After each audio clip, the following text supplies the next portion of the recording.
Stating that he and other members cannot be referred to as animals.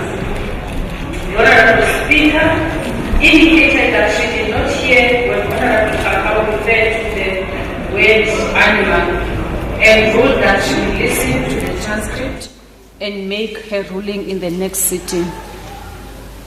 According to the transcripts, Honorable Kakao requested the Speaker not to apply the animal farm principle and to treat all members equally. I've considered the matter and now I want to make a ruling. That is, first, the Speaker is empowered by Rule 96(2) of the Standing Rules and Orders to give his or her decision forthwith or subsequently on an objection raised to language considered to be offensive or unbecoming in the House. Furthermore, notwithstanding that the Standing Rules and Orders do not set a standard of behavior for honorable members in these circumstances, presiding officers must still uphold the decorum of the House. In her point of order, Honorable Kakao did not seek to attack or diminish anyone, but was metaphorically driving her point by lightening what, in her opinion, transpired in the House then to an animal farm story. Honorable members, in accordance with Rule 96(2) of the Standing Rules and Orders, and in the context in which the phrase was used, it was neither offensive nor unparliamentary. In upholding the decorum of the House, I will call upon honorable members to assist the presiding officer by using language and terminology that are consistent with honorable members of the legislature. I thank you. Honorable members, we proceed to motion 2. The Secretary shall read the motion. The second continued debate on appropriation bill number 2, 2022 be continued with vote 7, social development. The vote before the House is vote 7, social development. The Honorable MEC, Mrs. Kabati, may address the House.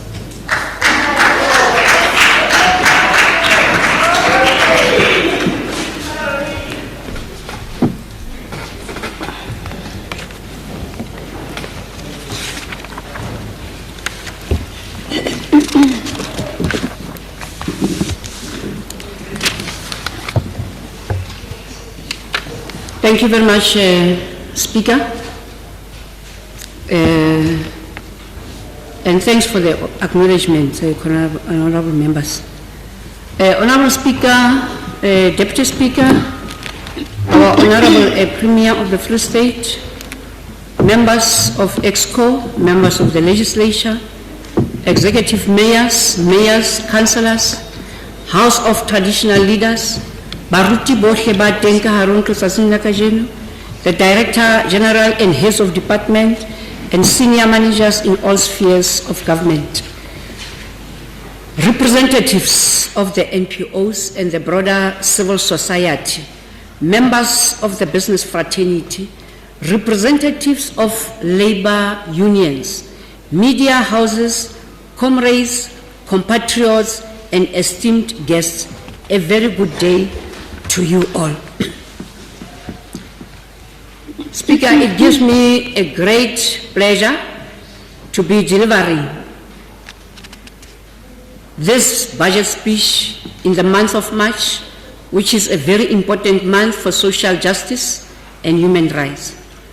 We have just commemorated International Women's Day on the 8th of March 2022, followed by the International Social Workers Day on the 15th and the Human Rights Day on the 21st. On the 15th of March, it was International Social Workers Day.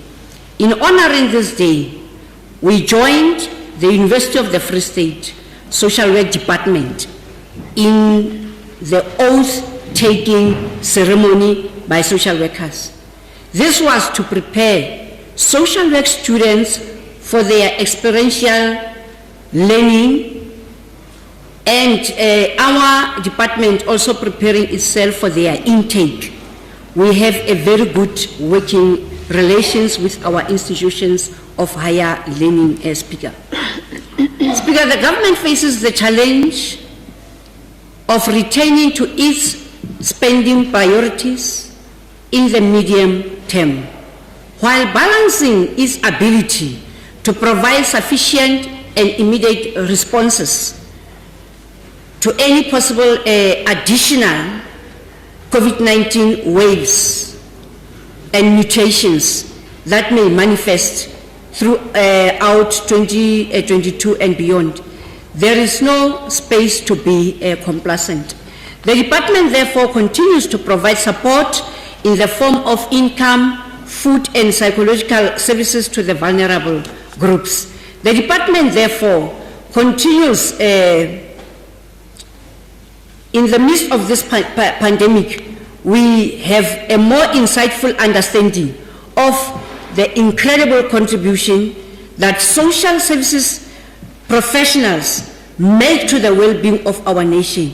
We therefore thank these professionals for their dedicated service to humanity during these challenging times.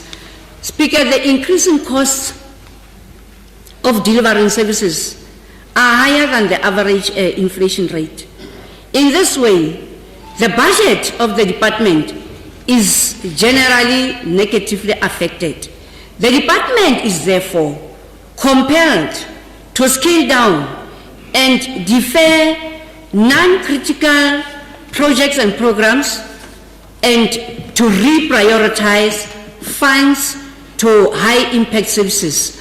One of the ways is to review and streamline the services of funded NPOs so that at times we do away with duplications and other things.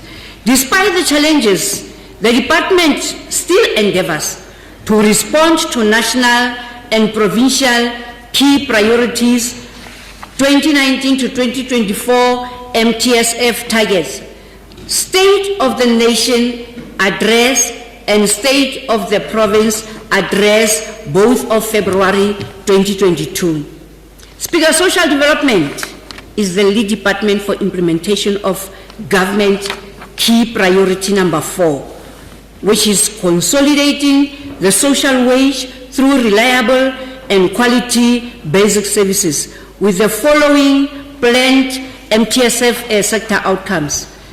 1, reduce levels of poverty, inequalities, vulnerability, and social ills.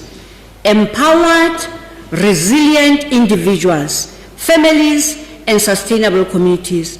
Functional, efficient, and integrated sector. Equally so, the department also contributes to the achievements of all the 7 key priorities of government.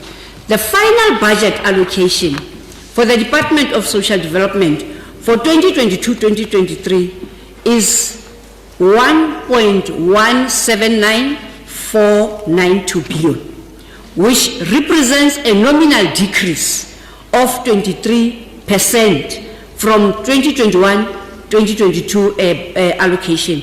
The decrease is as a result of the function shift of early childhood development from the Department of Social Development to the Department of Basic Education from 2022-2023 financial year and going onwards. Speaker, the budget allocated for the department for the 2022 MTEF period is outlined as follows. Program 1, which is administration, for 2022-2023, it will get 307,632,000. Going to 2023-24, it is decreasing, if you note, to 208.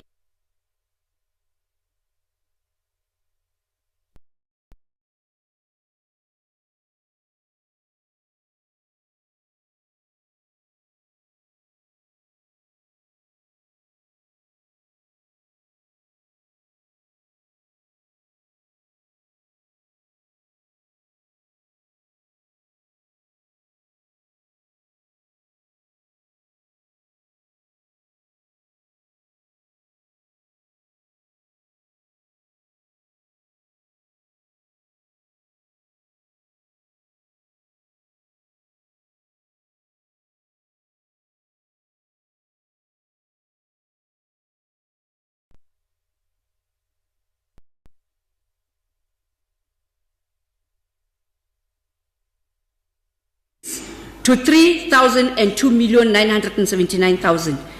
It further increases in 2024-2025 to 334,904,000. Restorative services for this financial year, it is 188,056,000.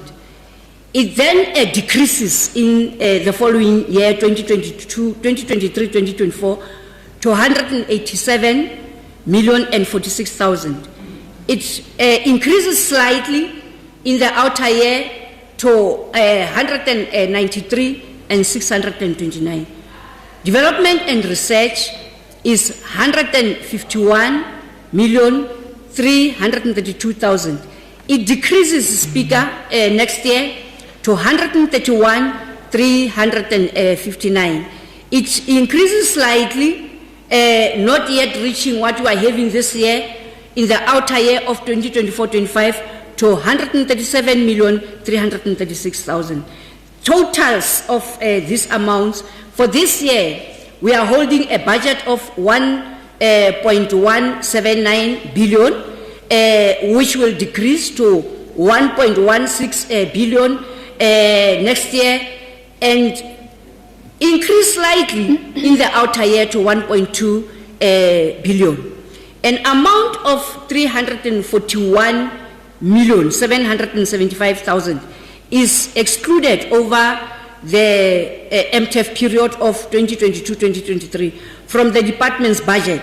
As a result of the shifting that I have mentioned, this consists of 281,119,000 for 2022-23 and 280,328,000 for the 2 outer years for earmark funding and equitable share.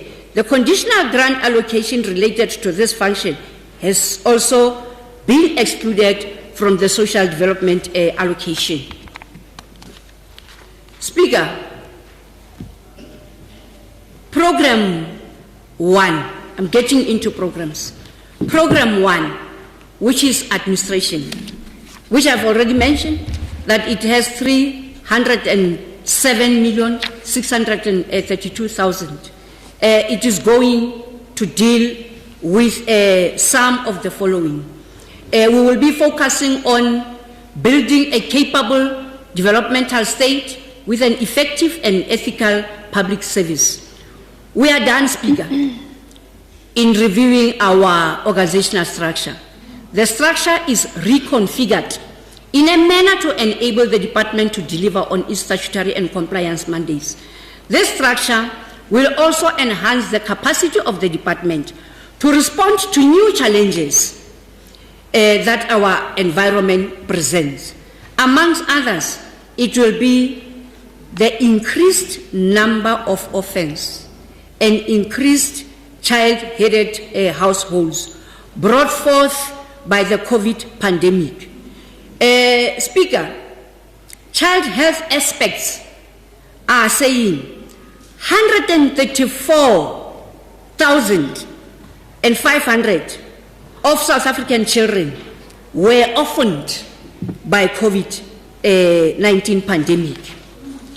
The increased number of people who are depressed and having suicidal thoughts and behavior will be assisted by the Department of Social Development, most of them. The increasing number of food vulnerable families because of COVID deaths, as I've mentioned, and because of loss of jobs, are seeking interventions at the Department of Social Development. The increasing number of teenagers and children from the 10-year age who are falling pregnant, they are a clientele for the Department of Social Development to assist to stop this scourge that is happening. Gender-based violence and femicide cases that are increasing. It is a challenge that is facing the Department of Social Development. Substance abuse that is consuming us in our country. It's social development that must respond to that challenge. Therefore, Speaker, We appreciate the stimulus package that enabled us to take 173 social workers to help us deal with the challenges that I've just mentioned. We are thankful that additional funding has been made available to maintain the 92 social workers that were taken in response to COVID-19 over the MTF period. Speaker, we will recruit social service professionals for our residential care facilities. We are going to take in 25 learnerships in partnership with HWCTA, who will be placed at our NPOs to strengthen our monitoring and evaluation on the NPOs. We will also take some of our ex-Masupatela pioneers and train them on monitoring and evaluation. We're trying to strengthen ourselves, Speaker, on ensuring that NPOs are compliant with all that needs to be complied with. We are going to establish a departmental call center to enhance our customer care and complaints management. We are going to introduce new posts on business development and project management specialists to ensure that the disability protective workshops, the co-ops, and some of the CNDCs that we are supporting are becoming financially sound and economically viable. Speaker, we have delivered on our mandate as pronounced by our Premier during her 2021-2022 State of the Province address. The salaries of the 216 former Masupatela pioneers were upgraded from salary level 2 to salary level 3. This helped us to deal with a legacy challenge that has been dragging since 2011. The 27 ex-Masupatela pioneers were trained as security officers as we committed, and they are now qualified and are placed in various department facilities as security officers. We committed that within this ending financial year, we will fill 37 posts which are consisting of social workers, social work supervisors and managers, social work policy developers, and community development managers. Unfortunately, Speaker, we could not fill all the posts. We have filled 16 of the 37 posts. We are using a phased-in approach to fill the posts due to budget cuts on compensation, which we could not do otherwise. We had to respond to COVID challenges. In 2020-2021 financial year, Speaker, we appointed persons with disabilities, 75 of them. It was already reported in this House. In 2021-2022, we committed, which is this financial year ending today, we committed to create an enabling environment for them to ensure that they perform optimally and enjoy their workplace. I am proud to announce that so far we have procured 4 disability-adapted vehicles. We have ensured that we buy assistive technologies, hearing aids, magnifiers, mechanical lifting devices, automated trolley mops, reflective neon strips for the partially blind and for those that are on the wheelchairs. We will continue to ensure that the work environment is conducive to maximize potential and productivity of our staff. Speaker, it is worth noting that as we strive to build a strong human resource, there are setbacks too. Our department, like any other, experienced the scourge of COVID-19. Since its onset,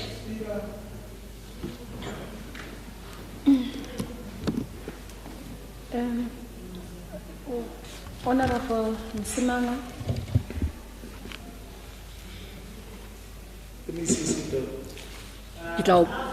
Honorable Msimanga. Proceed.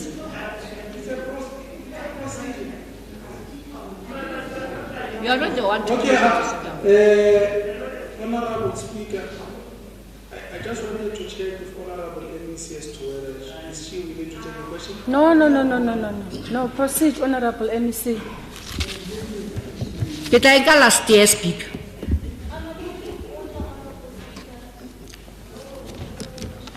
Honorable members, think about what you are doing.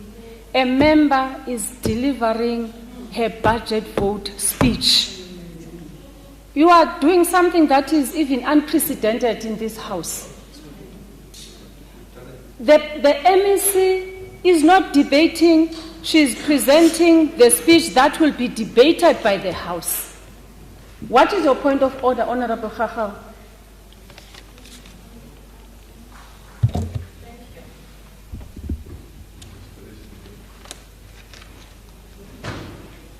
Honorable Msimanga, switch off your mic. Thank you, Honorable Speaker, thought very well about what I'm about to say.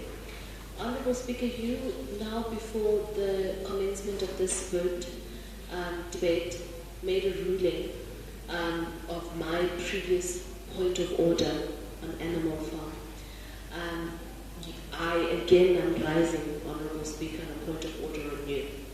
Each and every time in this House, whenever I stand and I do exactly what Honorable Simanga just did right now, or any member in this House does the same thing, you attack me, you yell at me, and you treat me unequally. I would appreciate it if you did the same thing. If you were to tag him and tell him how he's derailing the House and go on and on and on as you go in this House. So that's what my request is ever going to be, Honorable Speaker, for your consistency in how you treat the members in this House. Thank you.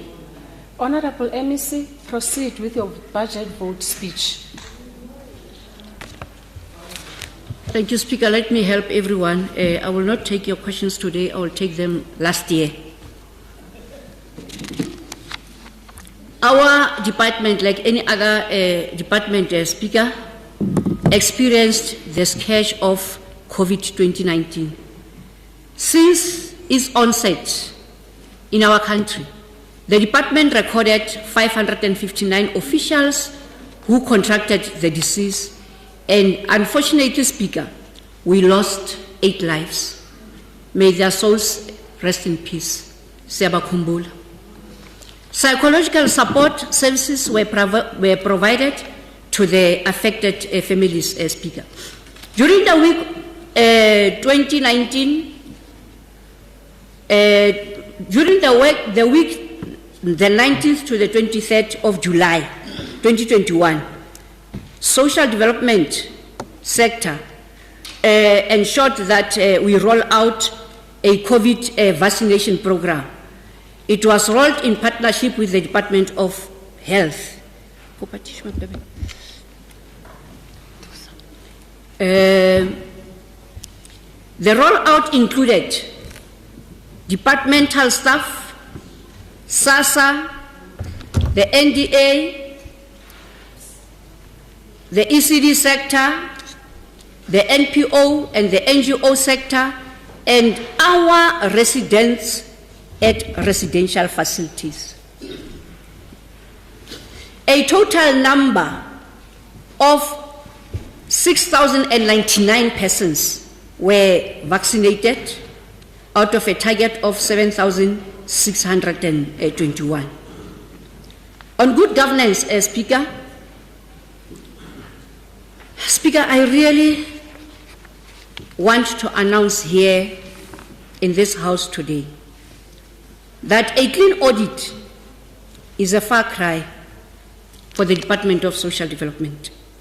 As long as the department is not assisted to pay the 91,536,000 that it is owing to ENGO, and that we are not settling the debt in full, as long as the department is still paying an interest on this as outstanding account, we will forever experience a wasteful expenditure and be audited negatively, therefore, by the Auditor General. Therefore, standing here, I cannot commit to a clean audit, but I am standing here to commit to a clean administration.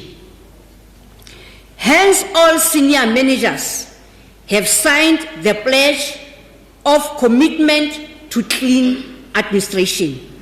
Senior managers are charged with a responsibility to ensure improved audit outcomes are achieved for 2022-2023 by including this key performance area in their respective performance agreements. We have included it, Premier Sisimtombe, in an effort to prevent misuse of government vehicles.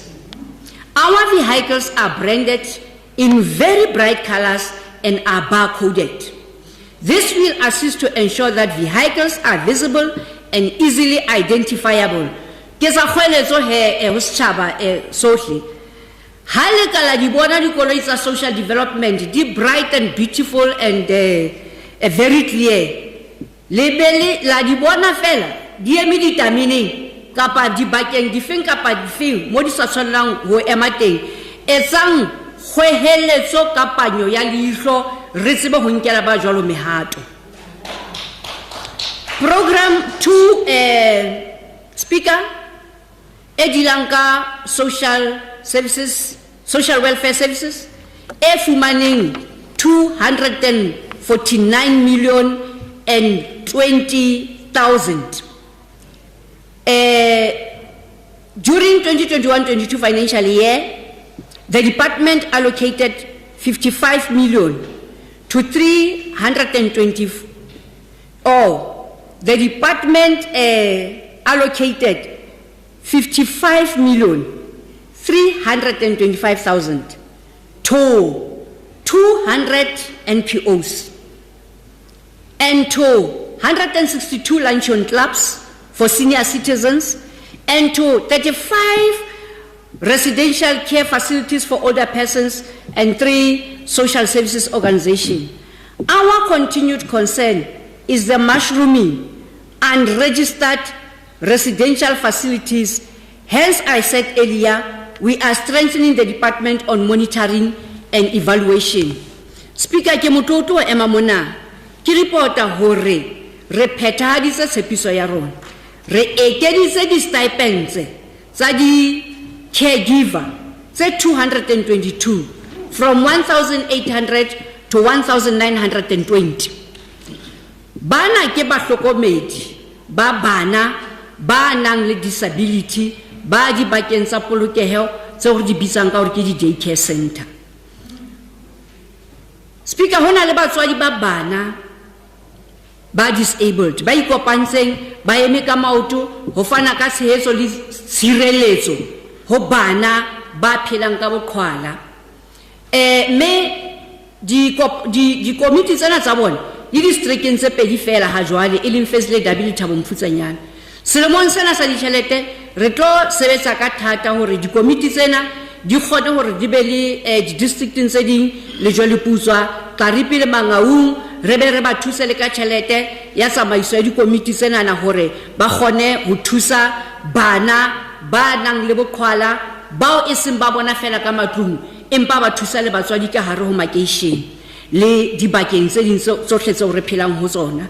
Me re tla ba thusa le hore program ena e extendele le mapolasing. Ha hona ngwana ya tshwanelang ho patwa hobaneng a le disabled re ntse re ra moswabela bana kaofela ba hloka ho thuswa. Ntle le dibaka tsa polokeho tsa bana ba phelang ka boqhwala re na le dibaka tse 24 tsa boithapollo le boitshoriso tsa batho ba phelang ka boqhwala tse bitswang ka hore ke di-protective workshops. Ba bang ba bona ba etsa mesebetsi e metle hona ho tsotehang e metle ha esale me ke le kgothaletsa members of the legislature le ba teng ka rona tsatsing la kajeno a ke le di tjhakeleng di-protective workshop tsena le lo bona dintho tse ntle tse etswang mono le be le support le reke. Re ile ra thusa protective workshops tse pedi ho hlahisa di hands free sanitizer stands. Ra ba ra reka ho bona jwale ka lefapha ho isa di ECD tsa rona Re tlo eketsa ka ho theha 1 daycare center and 1 protective workshop in this new financial year. Re lo eketsa maqhama ho ba thusa ka di-partnerships for donations and opening of markets. Ke ka ho, amongst others, in our organizational structures review, re kentseng diposo for business management and project management. Program 3, Speaker, children and families, FWAN 283,432,000. Me yona ke mo di ECD di neng di le teng ka hare ho yona hara tse ding tsa mesebetsi eo re etsang.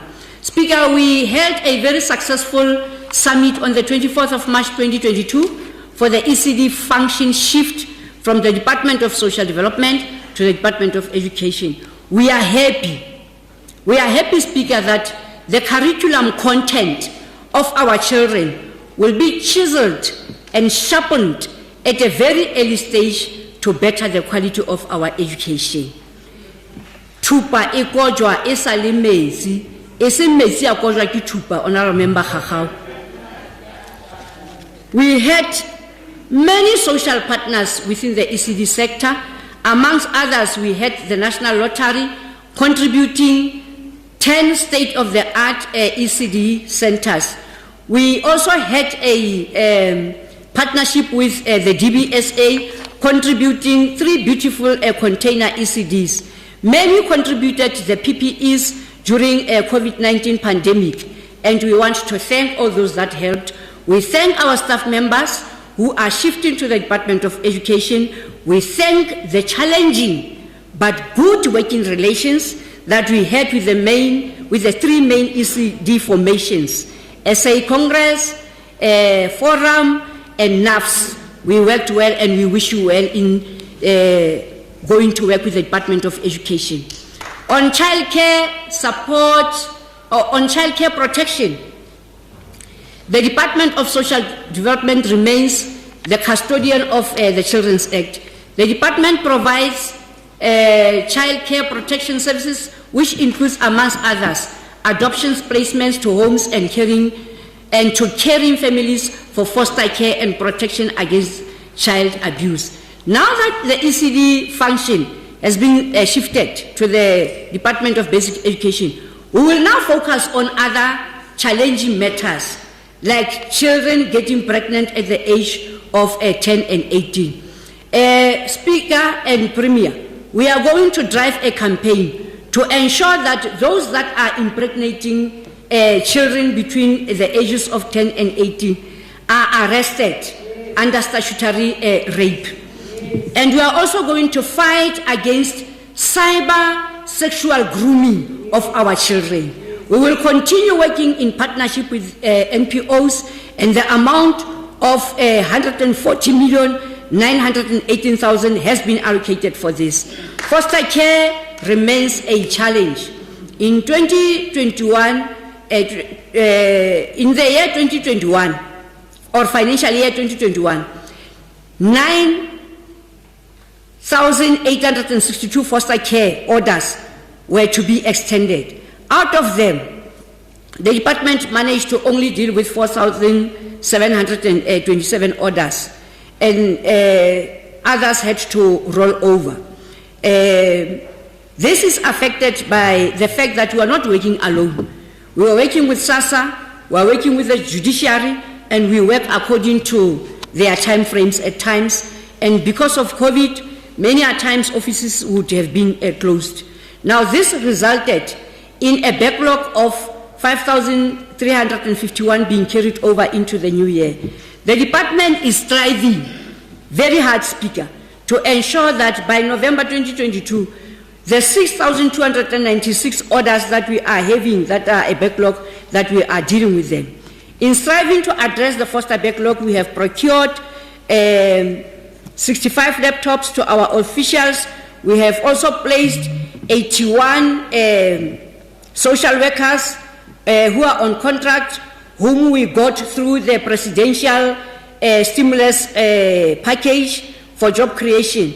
We are still struggling on procurement in order to ensure that we buy vehicles for them because, as I've said, the budget is limited, but we are soldiering on. We'll see what we can do. Program 4, Speaker, Restorative Services, which has received 188,056,000 rand. This is where, as Speaker, we are dealing with all the restorative programs. Amongst them, Speaker, we have funded a shelter in Velkom to increase its capacity from 16 to 30 beds capacity. More so when the crime statistics were indicating that Tabon Police Station is amongst the top 10 in the country on dealing with cases of rape. This year, our focus will be Karib District. The Department of Public Works has identified a property for us in Karib Dam, which will be converted into a center that will deal with social problems in the area through our social behavioral program. We will establish another center in Jacobsdal, an area that is known for a chronic problem of substance abuse, and therefore many children born with a fetal syndrome condition. The third center will be in Sasolburg, Fezledabi. Special thanks to ESCOM for donating a property to Curious Future Movement. The department has started renovating the facility. We will fund it this new financial year for its operations and programs on gender-based violence and femicide, and link it with the police stations in Sasolburg. Speaker, the last budget vote I mentioned that we have established a partnership with Sparta Beef. To this effect, we are funding a daycare center for children with disabilities in Makwat, and are still in a journey with Sparta to establish a new one-stop shop development center in the area. It will be one of its kind, a center of excellence which will focus on all social behavior challenges, but the extraordinary one, which will be giving skills development to the communities of Makwat. Special thanks to local municipality of Setsoto, who have availed a site for the center. Through our programs of Men Championing Change, we will continue to encourage more men to be better men. Better men with an emotional intelligence to know when to walk away when the situation is volatile. Men must learn to talk and stop bottling up. Men must be good role models for their children. Men will be better men if they are not hating their loved ones, but will give them love, support, and protection. I wish to take this moment to fondly remember and salute the effort of the late Patrick Shai, the founder of Kulumandoda Foundation.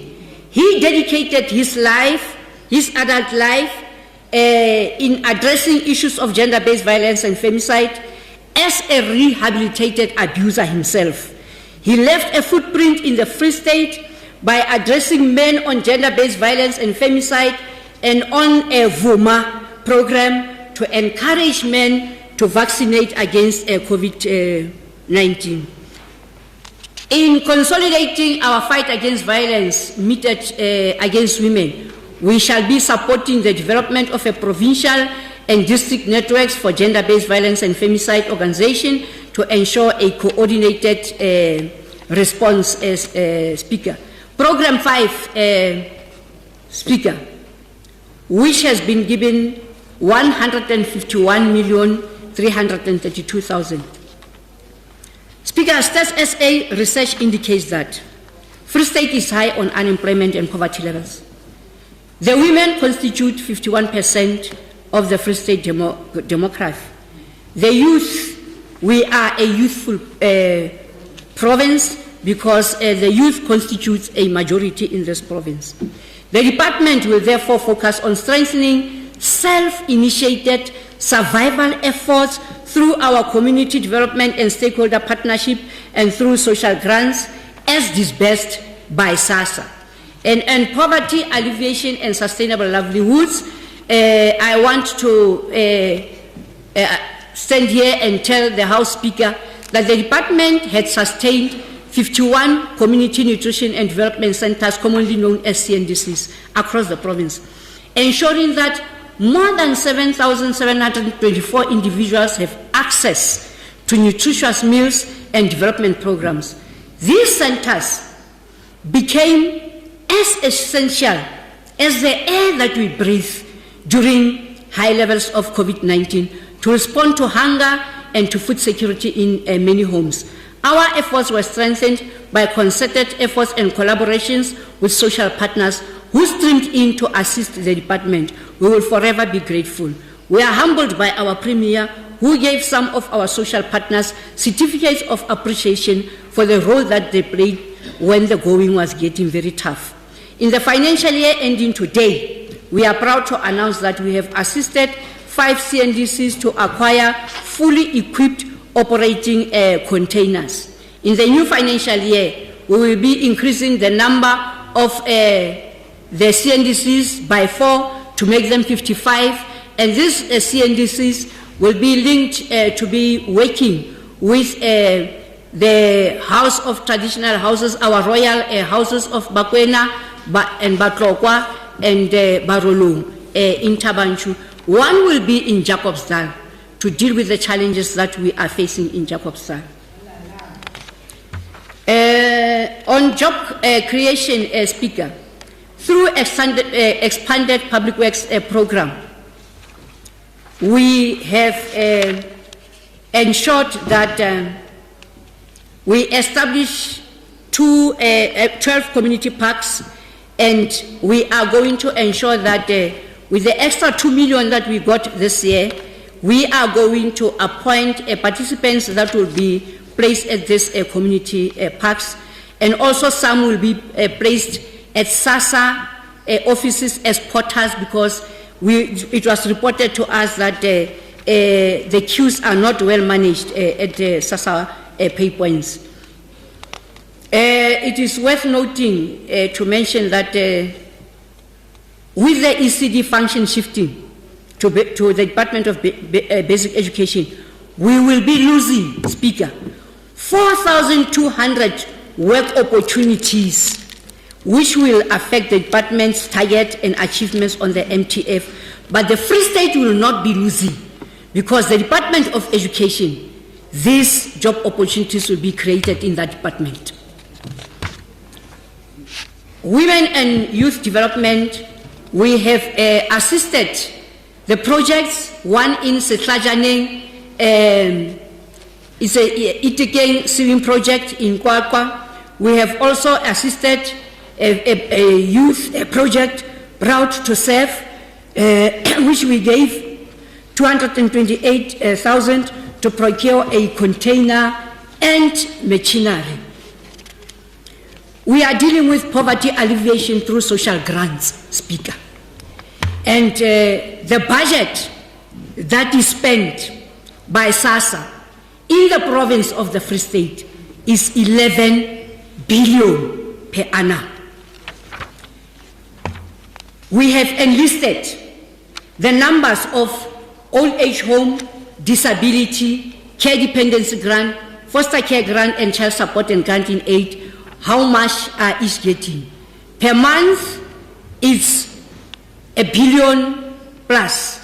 Over 12 months, it's over 11. No, we are assisting over 1 million people. Per month is 917 million.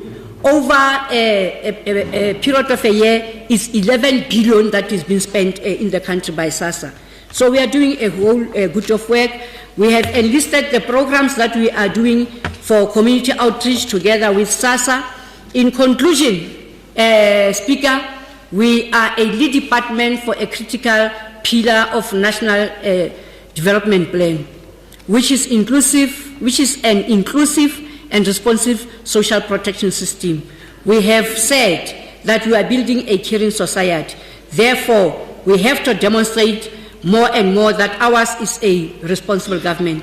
Let me thank our Premier, Mrs. Sintombela, and my colleagues in the executive.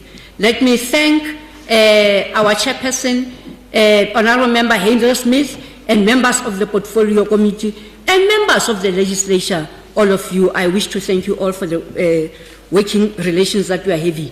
I wish to thank the senior management team of the department, led by Advocate Patlo, who continue to act capably as the head of the department in this challenging time. I wish to thank all the employees of the Department of Social Development who have been at the forefront of service delivery during the trying times of COVID-19. I wish to thank my family speaker for the support that they have given to me all the times, because when the going gets tough, I go to them and they do ensure that they support me. Let me thank the speaker for affording us an opportunity to share our 2021 achievements and our new injunctions for 2023 financial year. Speaker, we hereby table the budget of the department. Thank you very much.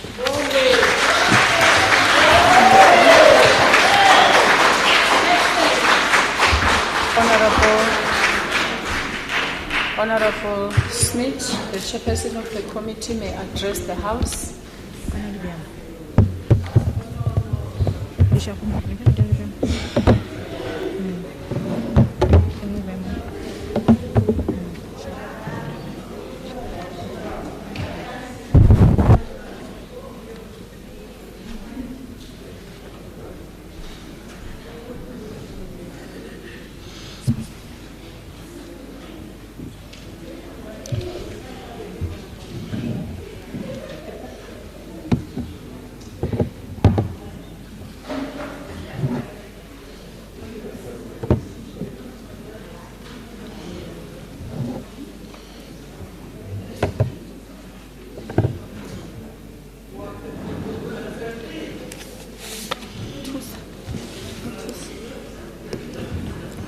Good afternoon, everybody.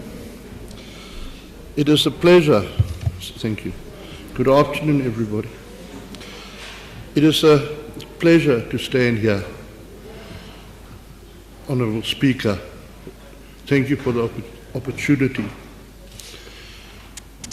I greet the Premier, the executive members of this House, members of the House, executive mayors and councillors, House of Traditional Leaders, the Director General, heads of departments, senior managers, all spheres of government, representatives of NPOs, and members of the business community, labour unions, and media, invited guests.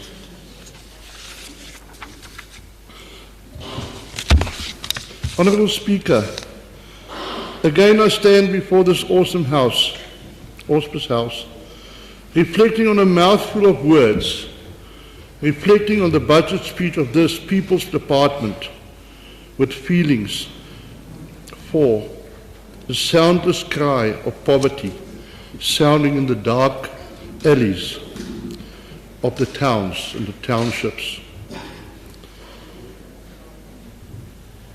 A responsible department that will, like other departments, never receive enough money to fulfill its dreams of fully comply to what needs to be done. There will always be a shortage. Honourable Madam Speaker, first let me remind you of the importance of this month, March. This month we celebrated International Women's Rights Day on the 8th of March. Secondly, on the 15th of March this year, it was International Social Workers Day. Thirdly, also on the 21st of March 2022, it was Human Rights Day. Good things comes in threes. Honourable Speaker, we listened to the comprehensive outlay of achievements and proactive programs of, as we all call this department, social development, the Caring People's Department. Where does you and I feature in this department's aim to succeed in their plans for 22-23?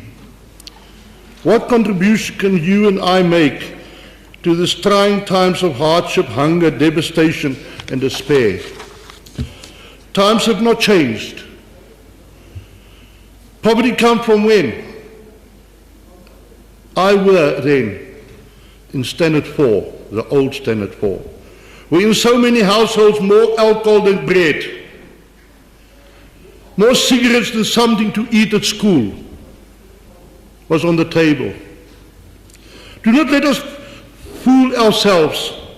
Hunger did not start with the African National Congress when they took over the governance of this country at the southern point of Africa, South Africa.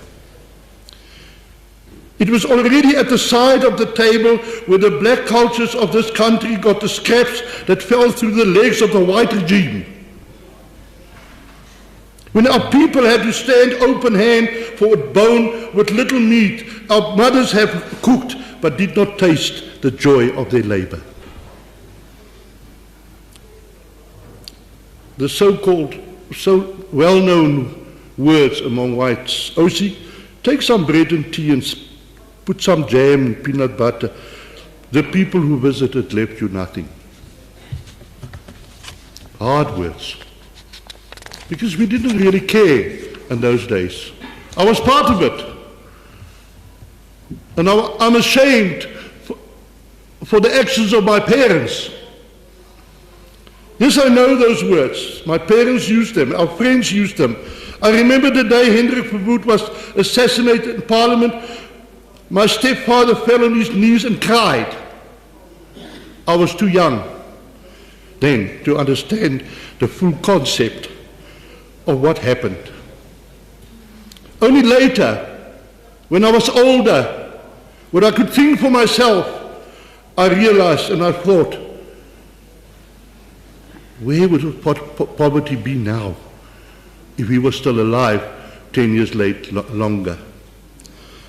Poverty was there, but it was hidden from the eyes of the world as the Western Province legislature are trying to hide these shortcomings from our brothers and sisters.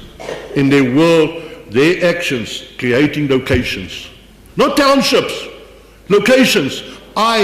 We will locate you where you do not want to go. You must go. And yes, to change the names of our inherited streets names and town names, I agree with previous speakers at previous debates. The change of those names is a must.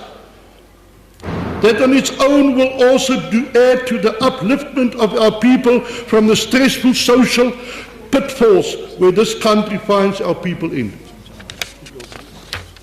My family were regarded as racists, but I had the benefit of an abusive stepfather who read the signs of the future correctly and raised me black.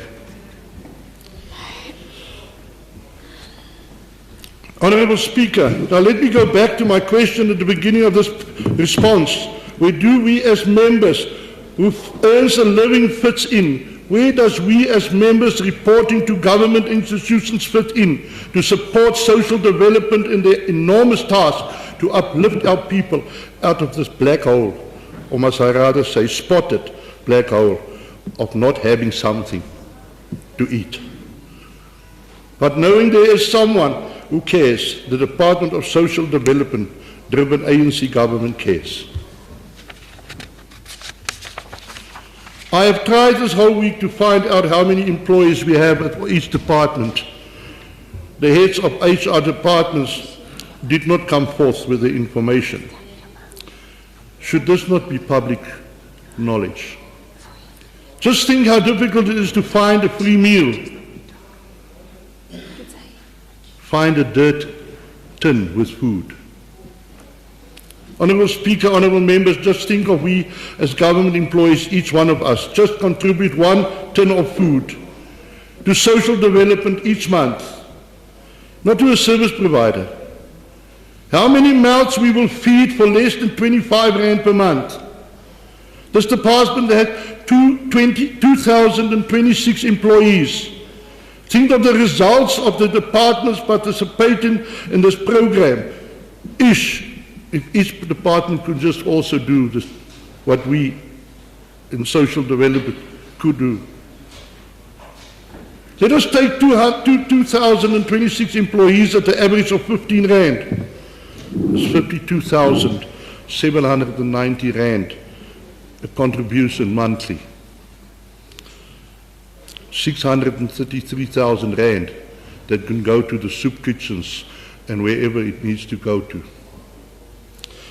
That we contribute from one department, just one department, imagine 10, 6.6 million. It will help the Department of Social Development in their task to feed the country, to feed the people in this province. Honourable Speaker, in the spirit of Ubuntu, I can proudly say, by the grace of God, the open hands of goodwill of so many farmers, and Madam Premier, I would also like to give some of them some certificates. That was through you, Honourable Speaker. The discounts at the Mangaung Fresh Produce Market, contributions from the Department of Agriculture, MEC Bowani, sanitizing liquid from MEC Mohali, and the private financial assistance from honourable members, and the support from the private, I managed to distribute across the Free State province with their assistance. God's grace. 20,479 plus minus 14 kg vegetable parcels under the banner of the African National Congress. But we don't just talk, we work, if I may use the words of Honourable MEC Brown. It is not to score cheap political points, as a DA member asked me, but to bring food to the stomachs of hungry families. We as ANC members of provincial legislature are supporting, with this word, supporting the Department of Social Development in their budget speech. Development where even we can, therefore, development where even we can, and therefore we as ANC supported budget, number 7, in full. I call on all political parties, follow us because you can and will never lead us. Could you please pause? Thank you, Honourable Speaker. I just want to check if the Honourable Member will take a question of clarity. Honourable Smith, are you prepared to take a question? Honourable Speaker, I will gratefully take that question, but I have got some very little time left to finish my speech. Proceed, Honourable Member. We all are so aware of the uncountable total of street children that wanders the streets of this province. We are aware of the 134,000 children, of who 2/3, 98,300 plus minus, lost a father, and 44,600 lost their mothers in this country due to COVID-19. We are not sure of the total across the Free State province, but in today's times, even one parent is too many. We know the challenges child-led families are facing. This total was registered already on the 31st of October 2021, and the age groups between the age groups of 10 and 17. And Honourable MEC Kwabati, I will lead the march against pregnancies of children between 10 and 19. The substance abusing juveniles and youth are a great concern for this African National Congress-led government. I therefore strongly believe in documents identifying and illustrating the early symptoms of substance abuse, and that it should feature on a wall in each home and each public space. That the children can know, that those abusers can know that we are watching them as parents. It must be there. Many or even most of our parents do not know the warning signs of substance abuse among our children. Many parents also do not want to admit and acknowledge such abuse of their little angels. I have friends who are struggling with such a problem. Such refreshing words by the MEC Kobati when she declared that she has appointed 173 out of the 200 available support positions.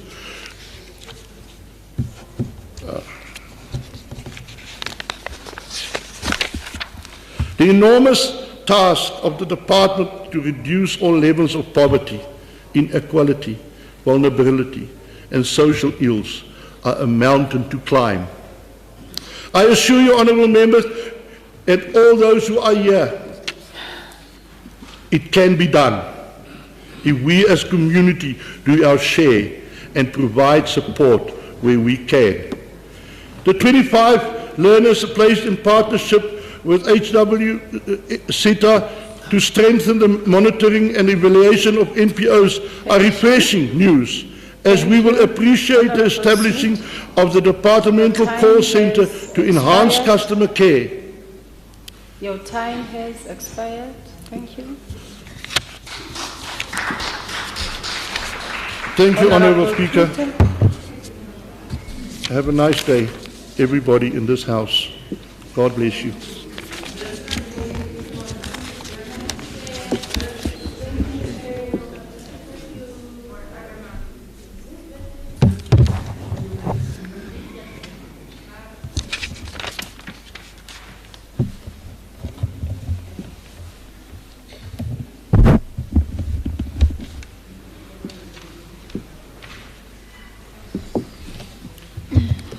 Thank you, Speaker.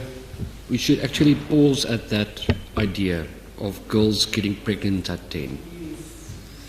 In no culture, that should be allowed. It cannot be normal, but a word of caution. You know, there's a debate currently, especially in America, I think, and it started with the critical theorists that says pedophilia is just a sexual orientation. And I hope the ANC and this country will stand on the right side of that debate. Speaker, let me start with a word of caution. My time is short, but this is important. You know, after the Nevongo and Ingo judgment, it was very clear that the ANC was quite irritated with the fact that the court gave the department a decent dress down. In the judgment, the department got an earful roasting about the neglect of their constitutional responsibility whilst waiting for the national government to develop new funding policies. And as a result, personnel at these NGOs were paid salaries that simply do not even compare to departmental salaries. For years, some even worked for or at minimum wage to ensure that these centres' doors remain open. Speaker, I've met some of these children at Ingo and the youth care centres, and let me tell you, they are looked after well, and many act in a responsible and resilient manner you would not believe. They are growing the futures they want, for example, at the Bolokonom Child and Youth Care Centres that cares for 30 Sotho-speaking children, boys and girls. So, MEC Makwe, I hope you take note of that. So the years of court tussles and lawsuits and millions that were granted to these NGOs could have been prevented if the government acted in accordance with their mandate. They are more than fulfilling their mandate. On another note, Speaker, unemployment remains the biggest challenge in this department. As the Free State population continues to decline, the income we get from national revenue will also decline. So we're sitting on a ticking time bomb, Speaker. We need to get our people working. If they're able to work and they feel that they are contributing to society, Speaker. MEC, I totally agree your rigorous campaign against substance abuse is noble. Alcohol and drug abuse is both a root and a result of socio-economic of the crisis. It's not, this is actually an evil cycle, and it cuts across racial and cultural lines. And ask any rehabilitated person what his or her rescue is, she will tell you a good program to follow, support from their friends and families, and work. Because idleness is a dead sea that swallows all good intentions. We need to get our people to work, MEC. Thank you. Honorable MEC Mahas.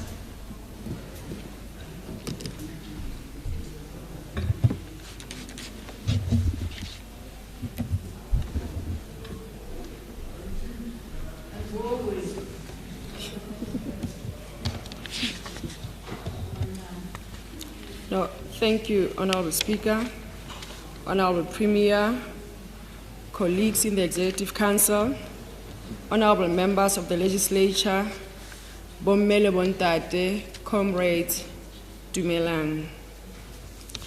I rise in full support of Budget Vote 7 for the Department of Social Development as presented by Honorable Mamiki Kawate.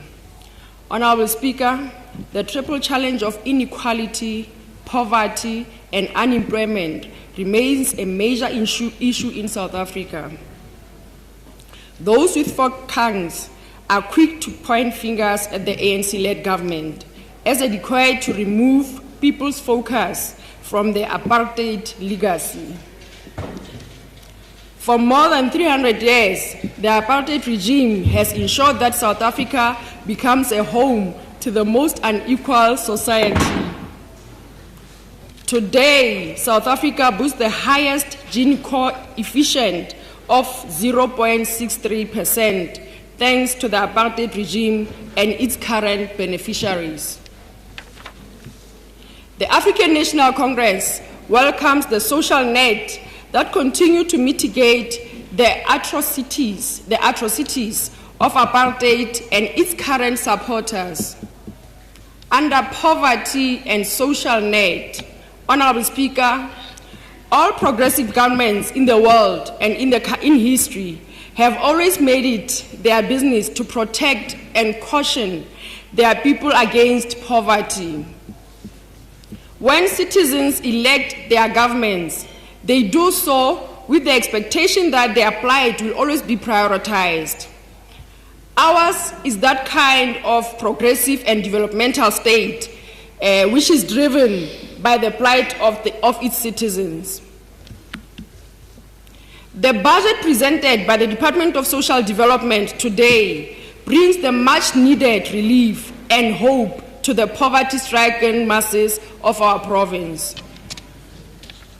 It creates the necessary social net that will safeguard our communities from falling further and further into the pit of poverty.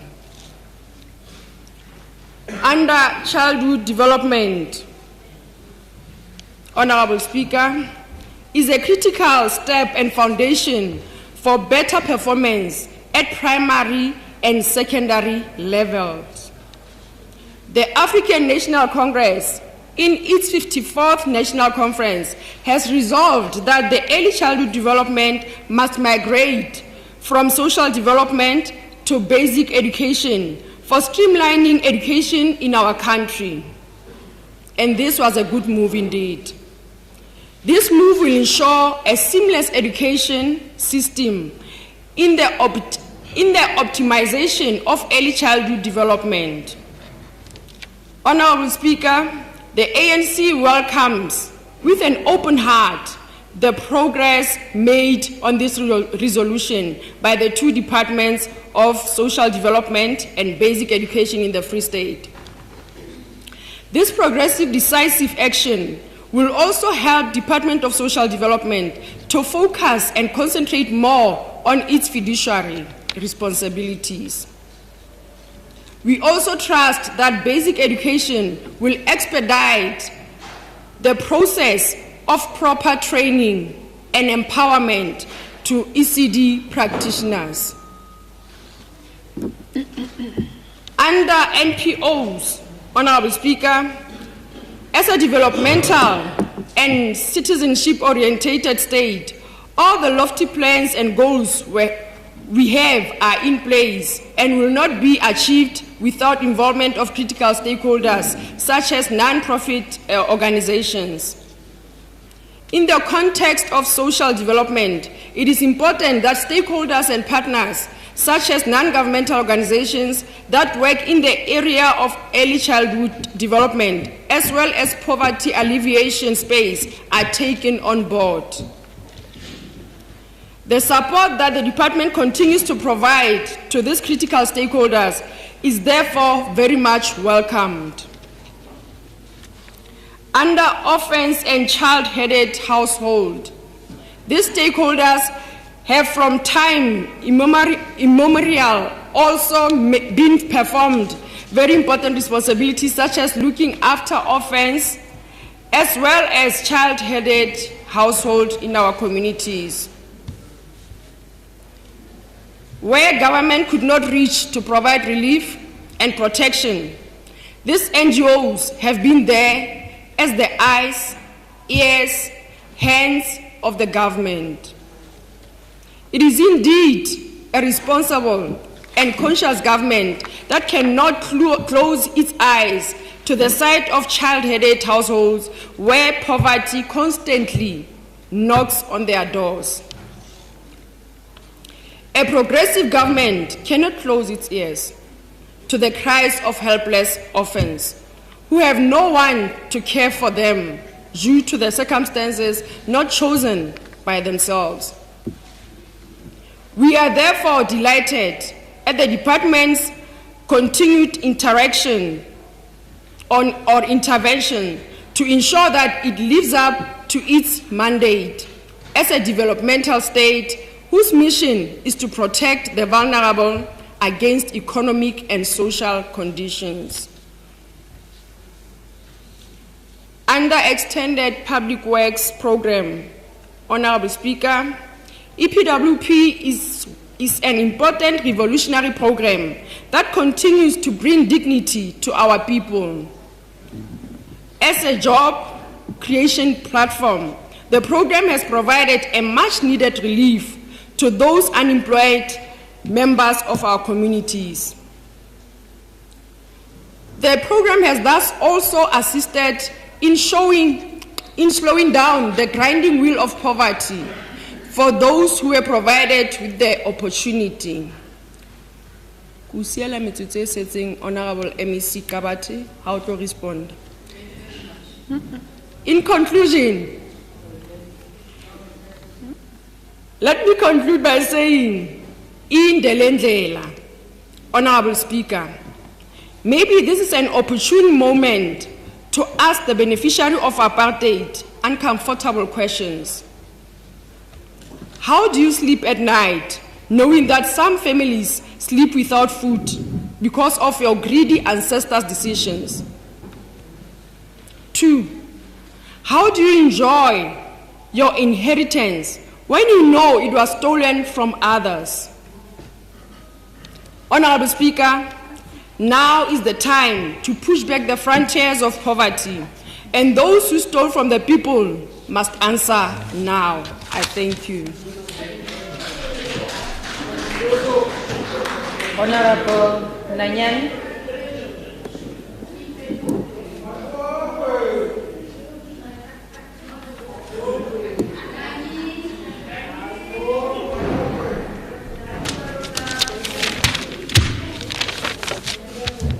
Honorable Speaker, Order. Premier, Member of the Free State Legislature and distinguished guest, I greet you all. Honorable Speaker, before I get into the news of today, allow me to pass my dissatisfaction. Honorable Speaker, ke ipotsa hore na maponesa a gating ali a santsa a etsa mosebetsi ka o phethahala na wa bona makotikoti a ke a bone podium mo. Honorable Speaker, really a tla fetwa diwepono tse re tla tsohang re shatjwa ka tsona hosane. I feel very unsafe where I'm standing here. Speaker, Section 22 of 19 Division of Revenue Act number 16 of 2019 as amended is indeed a legal requirement and it should be treated as such. 1.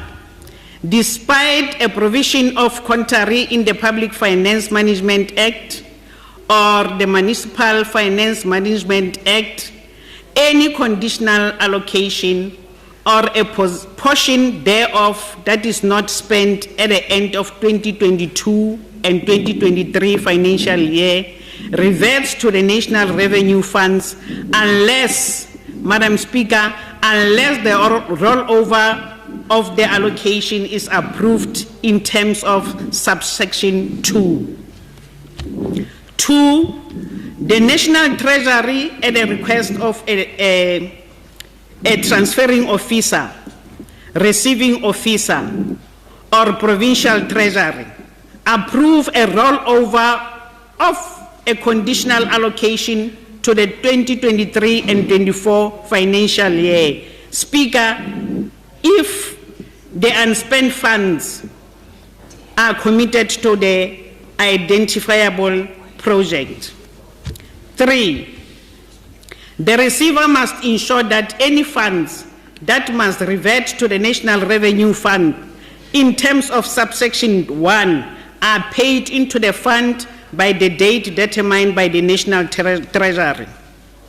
The receiving officer, in the case of a provincial department, requests the rollover of unspent funds through its provincial treasury and inform the transferring officer of process regarding the request.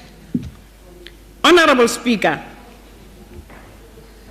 at least to date, the people of the Free State conversed with the facts, and one thing for sure that they have come to realize is the fact that you can fool some of the people all of the time, and all of the people some of the time.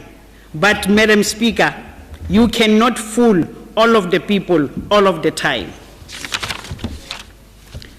What is interesting is that this comrade will use every piece of legislation to hide their shenanigans squandering of public funds, fully knowing that wheel of justice turns slow. In this fashion, the sovereignty of our people has been compromised and urinated upon by the ruling party. Comrades, not too fast. Let me draw your attention to the emphasis of matter as per note 23, where the department incur irregular expenditure of 50.1 million, which simply translates that... Honorable Nanyana, you just said something that is unparliamentary. Please withdraw that. Which one, Honorable Speaker? Something about being urinated upon. No, it's unparliamentary. Please withdraw that statement. No, I withdraw. But it was not meaning that, Madam Speaker. But no. I don't want to argue with you. I withdraw. Withdraw without... Comrade, not too fast. Let me draw your attention to the emphasis of matter as per note 23, where the department incur irregular expenditure of 50.1 million, which simply translates that somewhere in the process that led to the expenditure, the auditee did not comply with the applicable legislation. You also get that note 24, where the department incur fruitless and wasteful expenditure to the tune of 21.576 million due to the interest paid to the MPLs in respect of court judgment outstanding liabilities, which follows that such expenditure includes interest, the payment of inflated prices, and the cost of litigation that could have been avoided if you could not lose focus due to factional and internal battles. I don't know, maybe we're not saying. Madam Speaker, no dialogue. Order, honorable members, no dialogue. Proceed. Madam Speaker, all this happens in the presence of all trusted number crunchers and legal minds in your midst, and there is nothing you could do because you are conflicted and compromised to an extent where you chose to sidestep the prescribed financial reporting framework and disregard of full and proper records as required per Section 40.1A and B of the Public Finance Management Act. This alibi of hiding behind the non-provision of supporting records resulted in the financial being audited under the exceptional circumstances.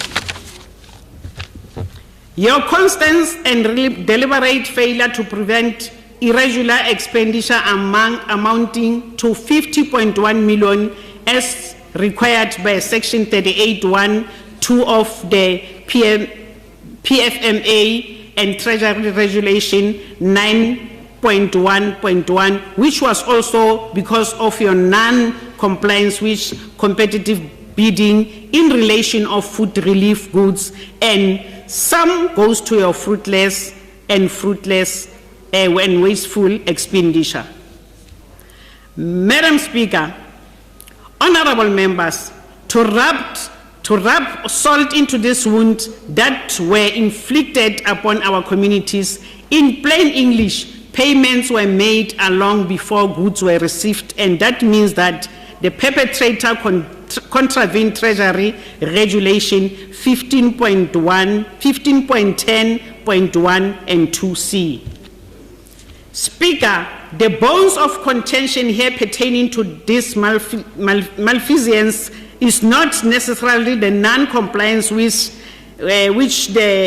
non-compliance with the legislative framework, but a direct political order which should not be placed at the doorstep of the previous senior management officials alone, because it is an order that directly comes from the political head, and thus nobody but the returning officer should be investigated alongside her accessories. Keep her to finish and clear.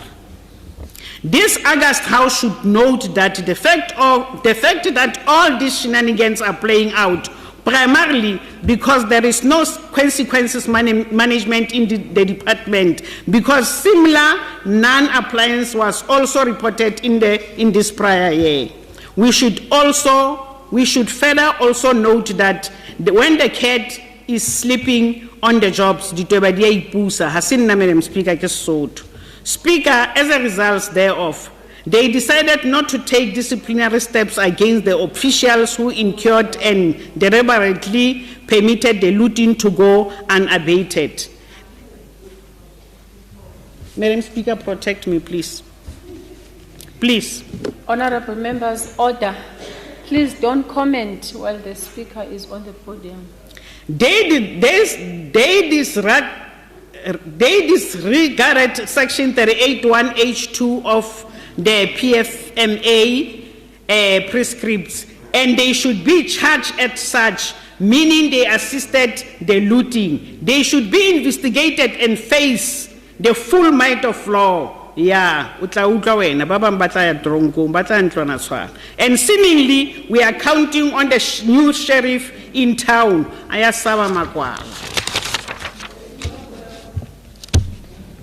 It should probably be noted in the history book that the EFF in this house refused to be dragged in the squandering of funds belonging to the Free State taxpayer and the public at large by the God-forsaken looters, largely because programs 2 and 3 continue to be effective, and the fact speaks for themselves. It doesn't matter whether you come with rhetoric, high pitch, bombastic English, we are watching you. The public is awakened.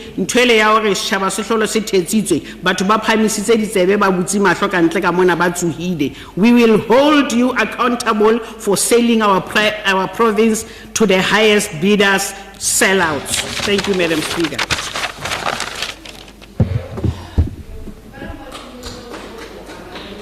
Honorable Deputy Speaker, Honorable Mabena, honorable members, I thought I was going to address this matter with the Chief Whip of the majority party, but now that it is raised, maybe in the future we won't be able to control it. We are not allowed to bring just any item in the house. That is against the decorum of the house. So is bringing cups and drinking tea and coffee in the house. So is snacking in the house. That is why snack is made available over there so that you can take 5 minutes and go and have your snack. Otherwise, if we don't talk about it now, it's going to get out of control. That, honorable members, tempers with the decorum of the house, of what we should do and what we should not do.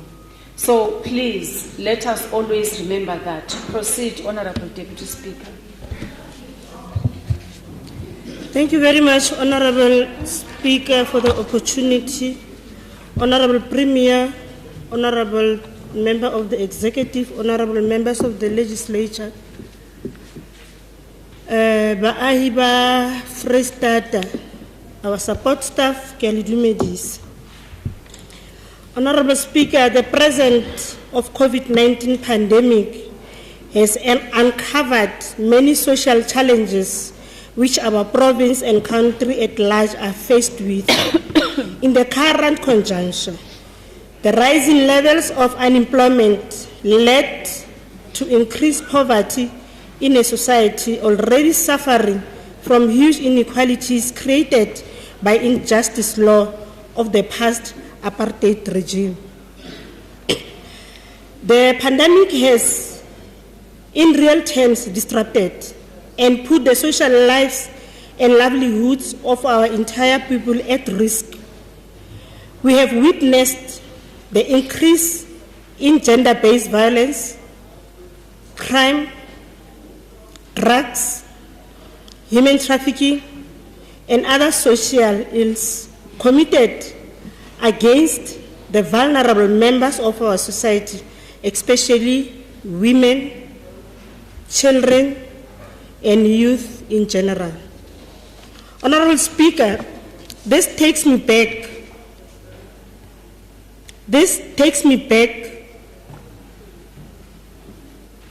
during where South Africa industrial period, the majority of black men were compelled to leave their families and go work in mines, whilst women were left to take care of children and produce a system where men became sole providers.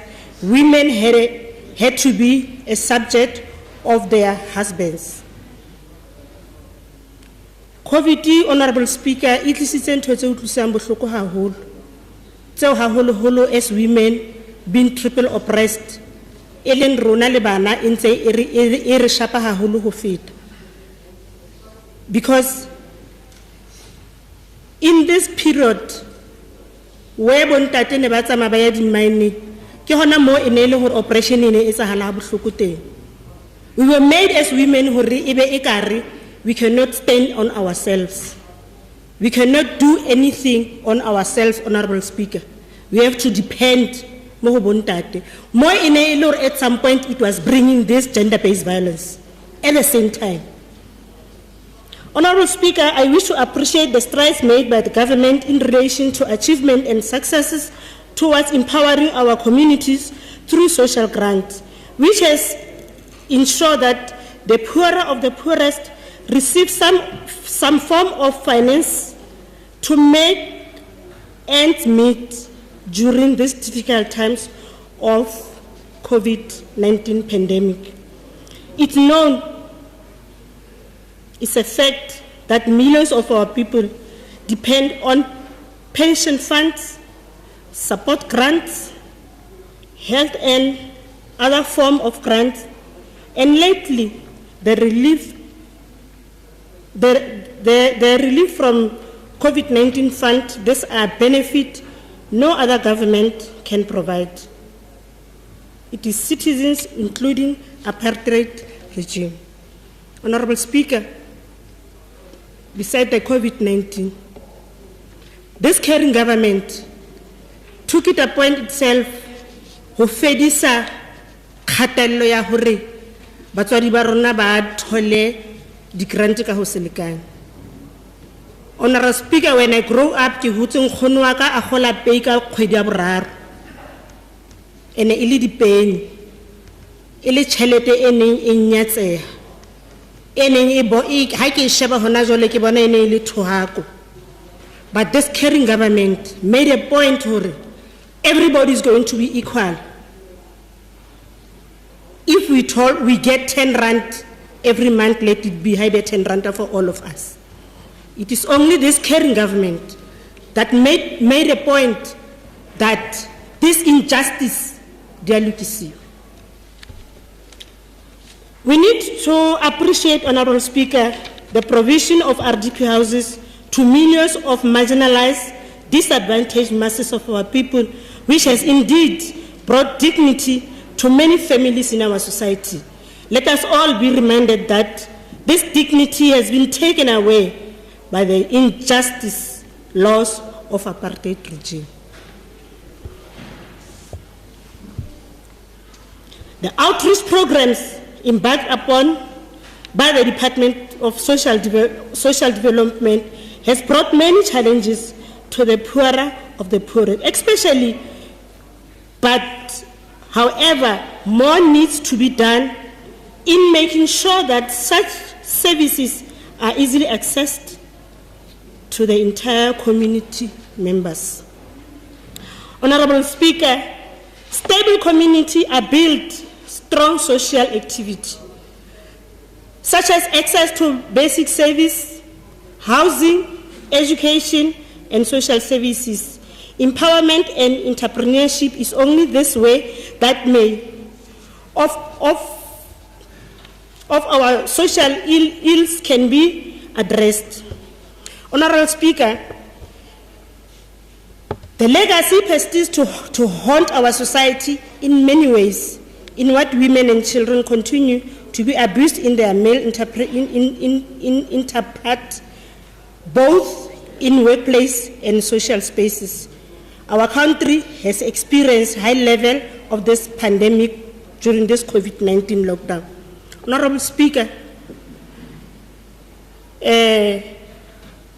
like I've already indicated, this injustice ya hore bontate e be ka re ke bona ba ileng hore re tlamile re be suppress under them has even caused this illness in our workplaces. Most of the time we get the cases where women are forced to be suppressed under male counterpart by ba sebetsa le bona. In our society space, re fumana mo ileng hore bomme ba rona location mo le hobane ntate mama ile ene ntate men cannot lead just because you are a woman. Honorable Speaker, Deputy Speaker, please pause. Honorable Msimanga.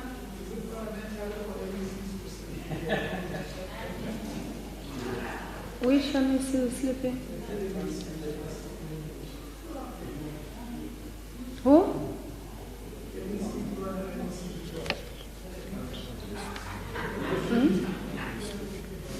No, I didn't see them. I didn't see that they were sleeping.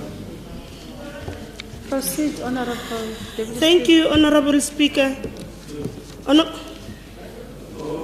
Honorable Speaker, it's so disturbing when we're standing here and say an unparliamentary. Anyway, Honorable Speaker, we have witnessed an era where women and young girls were killed either by their spouse, boyfriends, because of their unequal status, commanded patriarchy in social relations. The dawn of the democracy has opened this country to the international or global space, and such got affected by the challenges facing our children at school are totally exposed to the use of drugs and illicit substance, which acts as impediment to performing their studies. Honorable Speaker, the issue of the drugs in our community is a monster. But the question that we must ask ourselves as honorable members and members of the community especially, these drug dealers, they are staying where we are staying. We know them. What are we doing? The sad part, Honorable Speaker, is that these drug dealers, the drugs that are given to our children, bana ba bona ba di sebedisa. But re ba tloeletse ka ramakeishene a rona.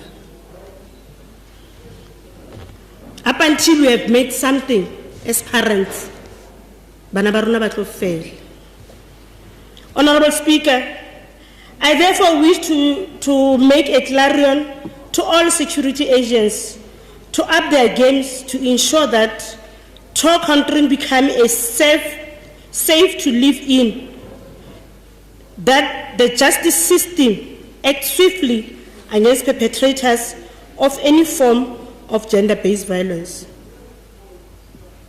Sadly, Honorable Speaker, we are faced with our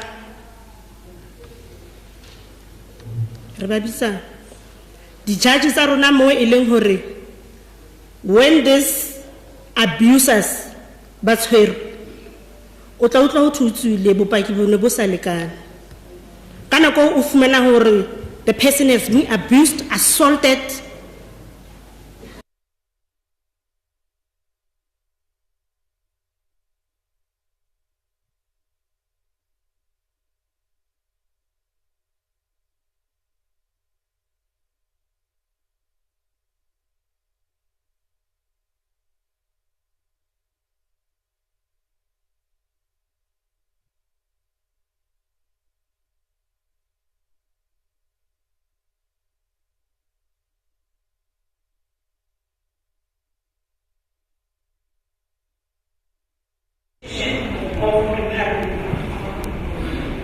The entire community members should be mobilized and deal with these challenges, confronting them on a daily basis, protect young from being coerced into drugs and substance abuse, including human trafficking. Our Constitution fully grants freedom and liberties to all individuals. Honorable Speaker, we support the budget. We support the budget by saying we have noticed the decline of the budget of the social development, and this is happening annually. Honorable Speaker, I believe this affects the department simply because this is the department that must see to it that the program of the president of stimulus packages are given.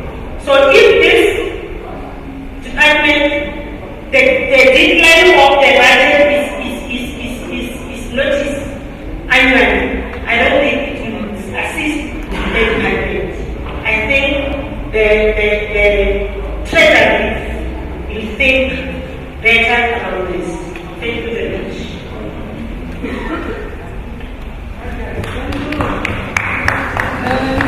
Honorable may I just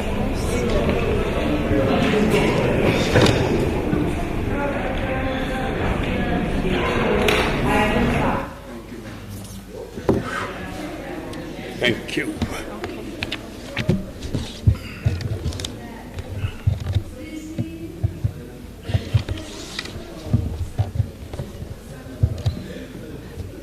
Okay, there we are. Fine. Honorable Speaker, thank you. Through you, I want to recognize this august House, colleagues present here, even the important visitors to this sitting today.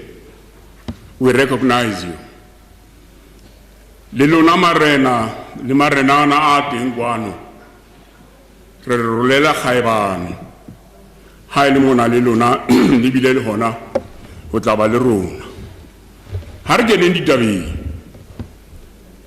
Honorable Speaker, while considering the long-standing challenges of poverty inequality, and unemployment in the Free State, and moreover, those brought on by the COVID-19 pandemic, we must accept and acknowledge that this department is failing those who need assistance the most. Over the past couple of days, ANC members have stood up here criticizing opposition parties, painting us as bickering tribes.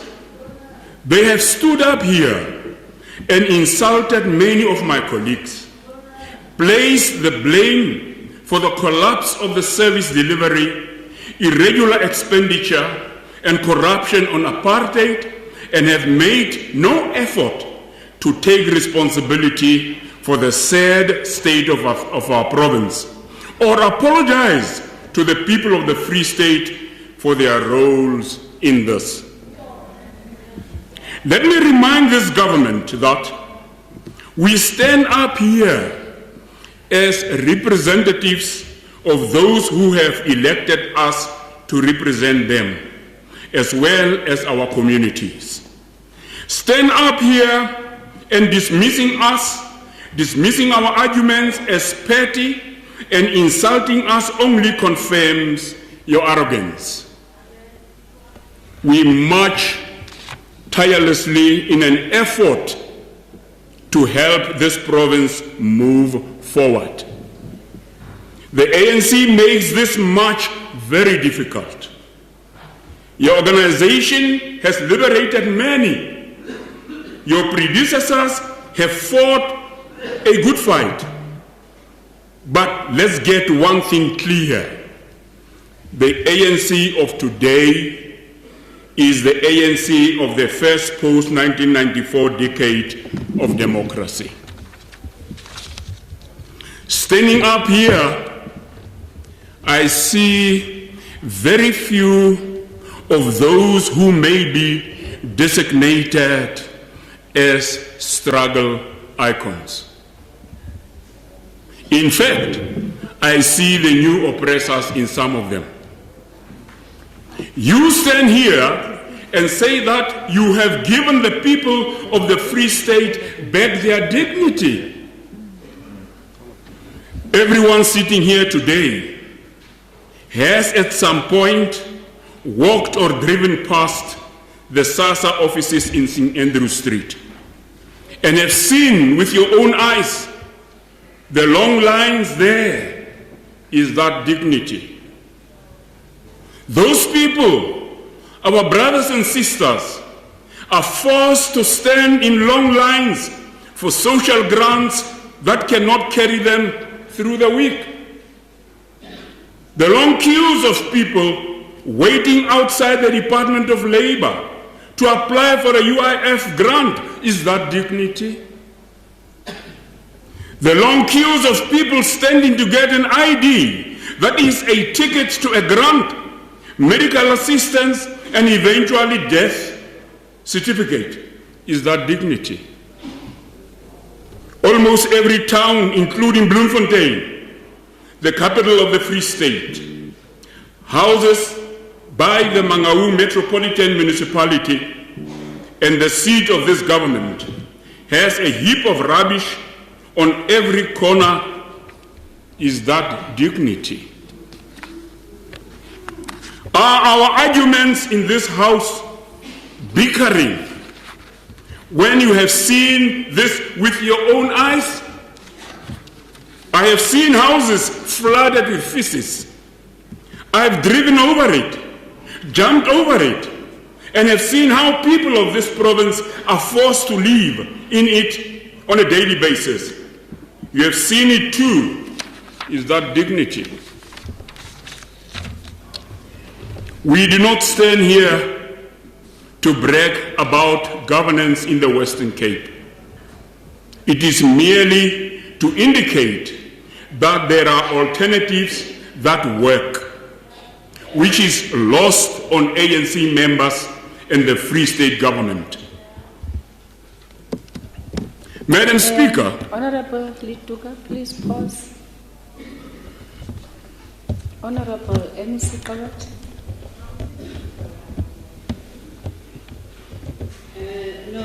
Speaker, I'm raising on a point of order.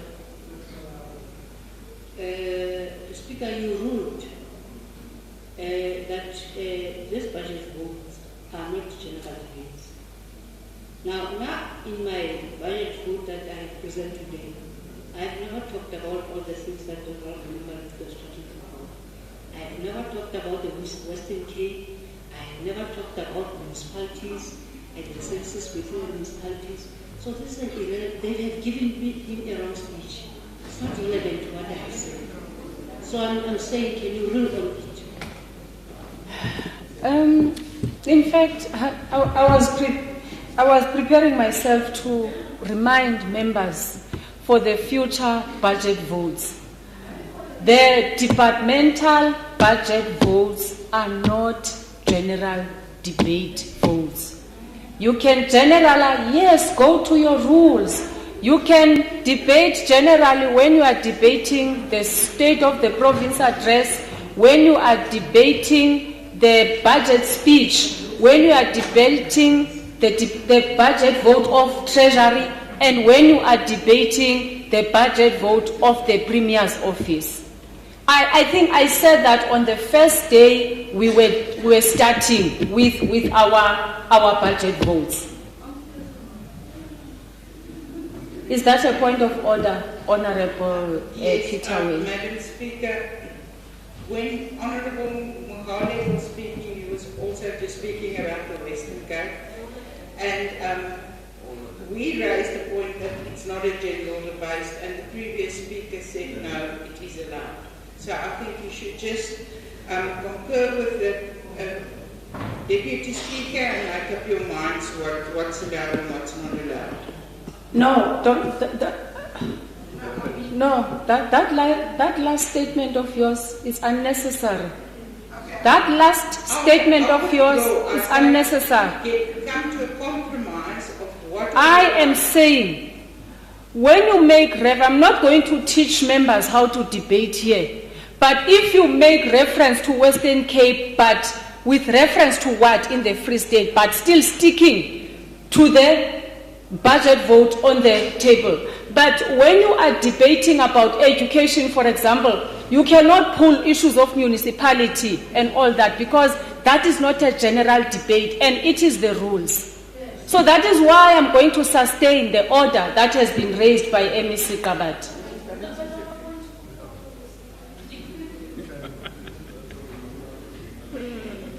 Honourable Jungle Sim. Thank you, Honourable Speaker.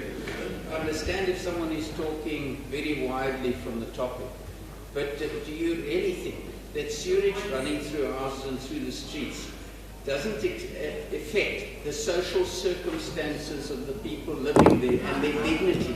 And I think okay, let's do this. You mentioned the dignity of people, and we referring to that. Honourable Speaker, it's going to be very difficult if you go into this area, because it seems that when we are debating, there are different set of rules, but when the governing party does the exact same thing, then the rules don't apply to them. Honourable Speaker, I request that you listen to the Speaker at the podium, because he's obviously building up to something. And listen to what he says, and then at the end you can perhaps decide whether the speech was relevant or not. Let us do it this way, honourable members. I know that I'm consistent in my rulings, and whatever I do is in terms of the rules, and what I'm saying is in terms of the rules. And in terms of the rules, when you are not satisfied with the ruling of the presiding officer, there is a process to follow. But you cannot want to convince me to change my ruling here in the city. For now, I'm sustaining the point of order to say the departmental votes. The departmental votes are not for general debate, and it should be treated as such. Proceed, Honourable Lutuka. Please take a seat again. Honourable Khakha. Honourable Speaker, I'm rising on a point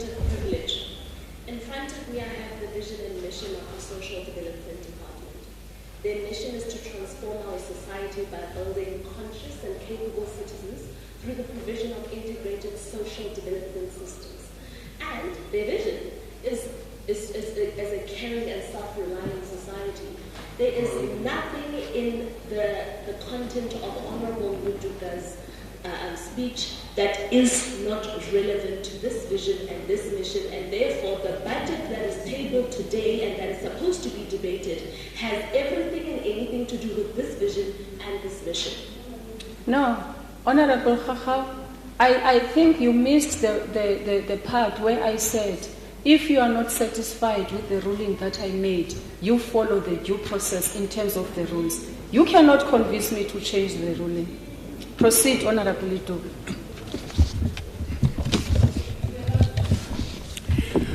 Thank you very much, Honorable Speaker. Madam Speaker, the Department of Social Development is a safety net for those fighting against social ills such as poverty, homelessness, drug and substance abuse, as well as women and children abuse. The importance of this department to function efficiently and effectively cannot be overstated. How is it then that funds meant to improve the lives of the impoverished are managed so negligently? The Auditor General reported that in the 2020-2021 financial year, the department had outstanding accruals of over 104 million. This department incurred irregular expenditure of 50.1 million due to non-compliance with supply chain management processes and payments to employees in contravention of the Public Service Act. This department incurred fruitless and wasteful expenditure of 21.5 million due to interest paid on the outstanding liability in respect of the court judgment of NPIs. One of the most shocking revelations of the Auditor General's report is the underspending of the Early Childhood Development Grant to the amount of 47.4 million. ECDs are important to children to learn basic literacy skills. Essentially, this is where you teach children how to learn, a skill that they will carry with them for the rest of their lives. You have failed an entire generation when you failed to invest in their early childhood development. Transferring this to the Department of Education is a good thing, but it remains very late for many children who should have benefited from this lost money. The Auditor General also indicates that disciplinary action was not taken against officials who incurred and permitted irregular expenditure. The ANC leadership of this department have failed to develop and successfully implement effective internal controls that will allow it to operate efficiently and provide its beneficiaries with an efficient social service. Honorable Speaker, this department only achieved 50% of its targets for Program 3, which includes empowerment of persons with disabilities, provision of psychological support services, provision of community-based services for older persons, implementation of social crime prevention programs, provision of rehabilitation services, and the presidential employment initiatives.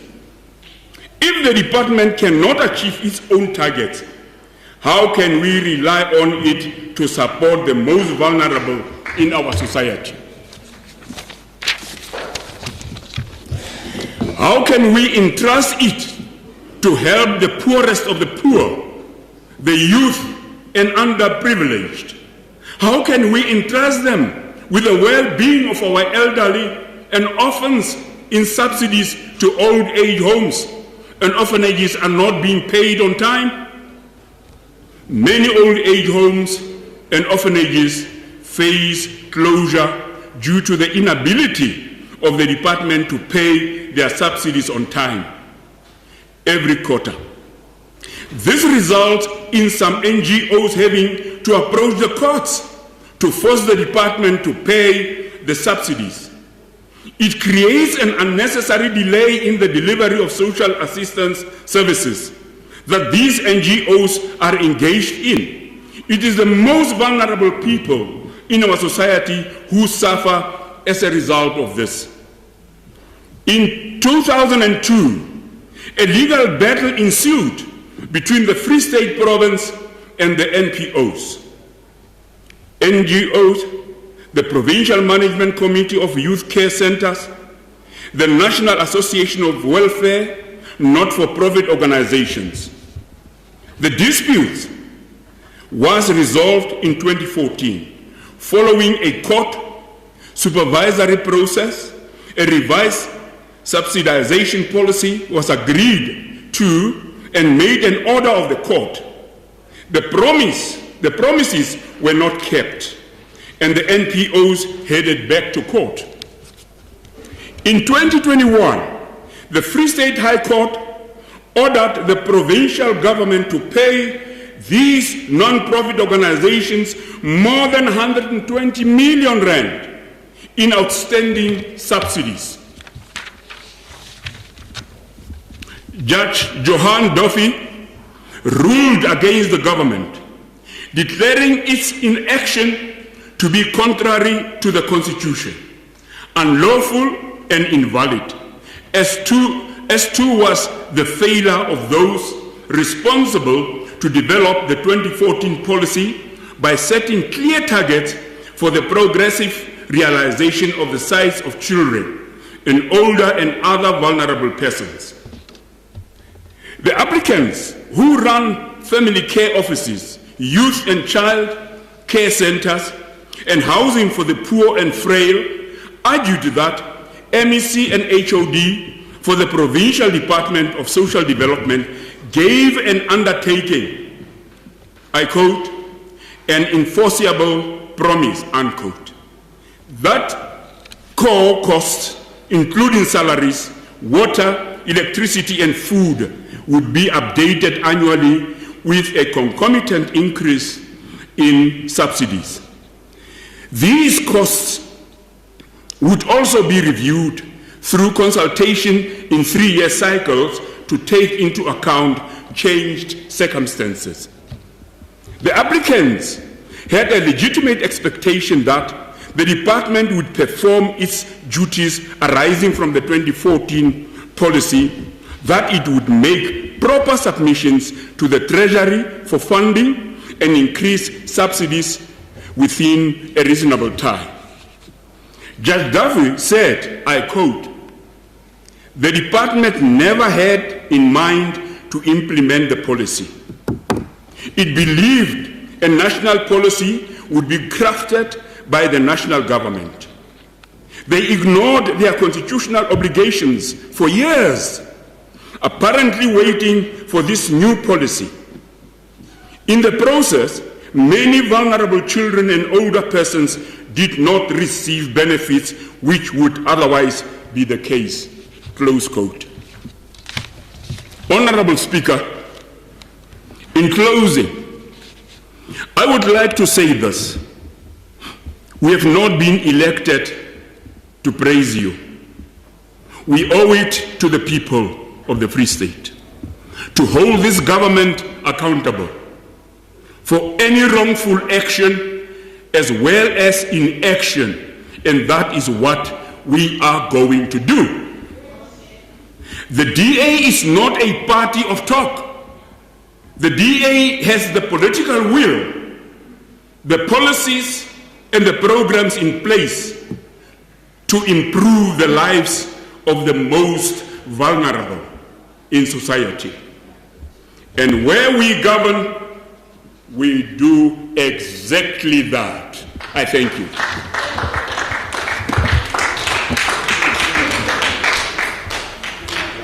the Honorable MEC Tim.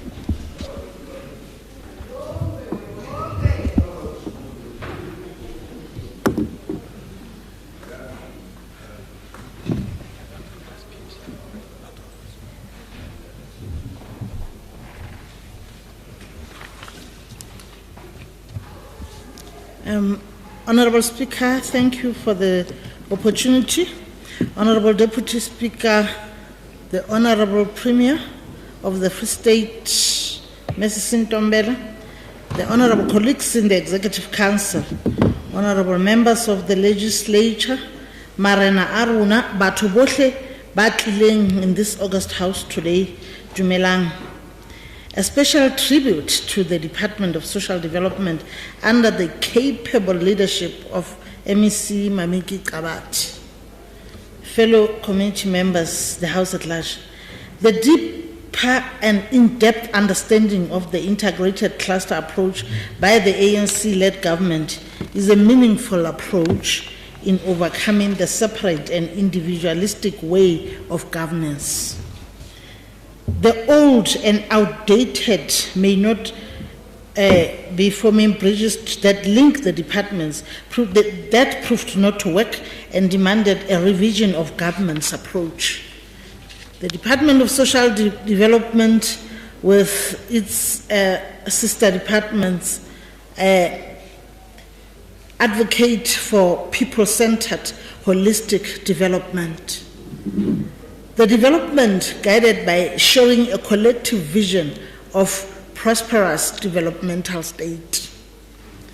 It is not rocket science to understand the benefits of the united and prosperous society. The proponents of apartheid and separate development will not understand this because this is the ideal they do not stand for. Honorable Speaker, MEC Kabati indicated in her speech she indicated that it is important, this is the important month of social justice and human rights. And it is soon to be followed by the workers' celebration.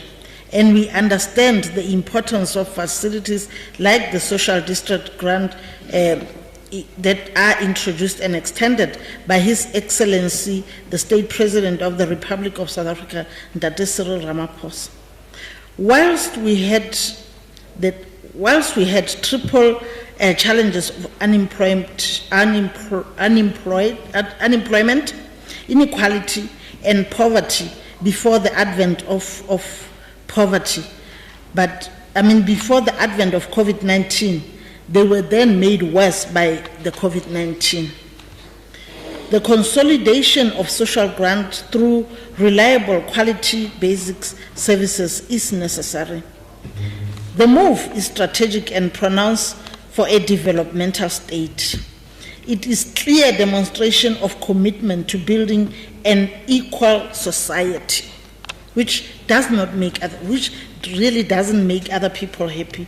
So, but we're saying to you, MEC Kabati, continue doing the good work that you are doing. We are committed to doing away with societal ills and barriers. The differently able do not necessarily translate into disability and incapability to look and take care of yourself and those under your care. It remains the government's responsibility to create an enabling environment, but then again, to make these people be able to live their life normally like anybody else, it's the responsibility of everyone, business and private sector included. And under your leadership, MEC Kabati, you are on the right track in creating this enabling environment in Free State. The infrastructure planning and facility management is a critical component that also helps in creating this enabling environment. We can pay testimony to this just by citing how these facilities became handy for housing people. We do have facilities that have been looked after by this department. They became handy during the COVID-19 pandemic when we had to house the homeless people in a way of fight when we were fighting COVID-19, and had to make sure that everybody is protected against the scourge of COVID-19, including the homeless people. The same goes for our old age homes. These are the places where we started as we launched the vaccination, because we knew how vulnerable these people are. Working together with social development under your leadership, we achieved in ensuring that we protect the lives of the senior citizens. And prioritizing the vulnerable groups and societies was our mission, and we really achieved in that.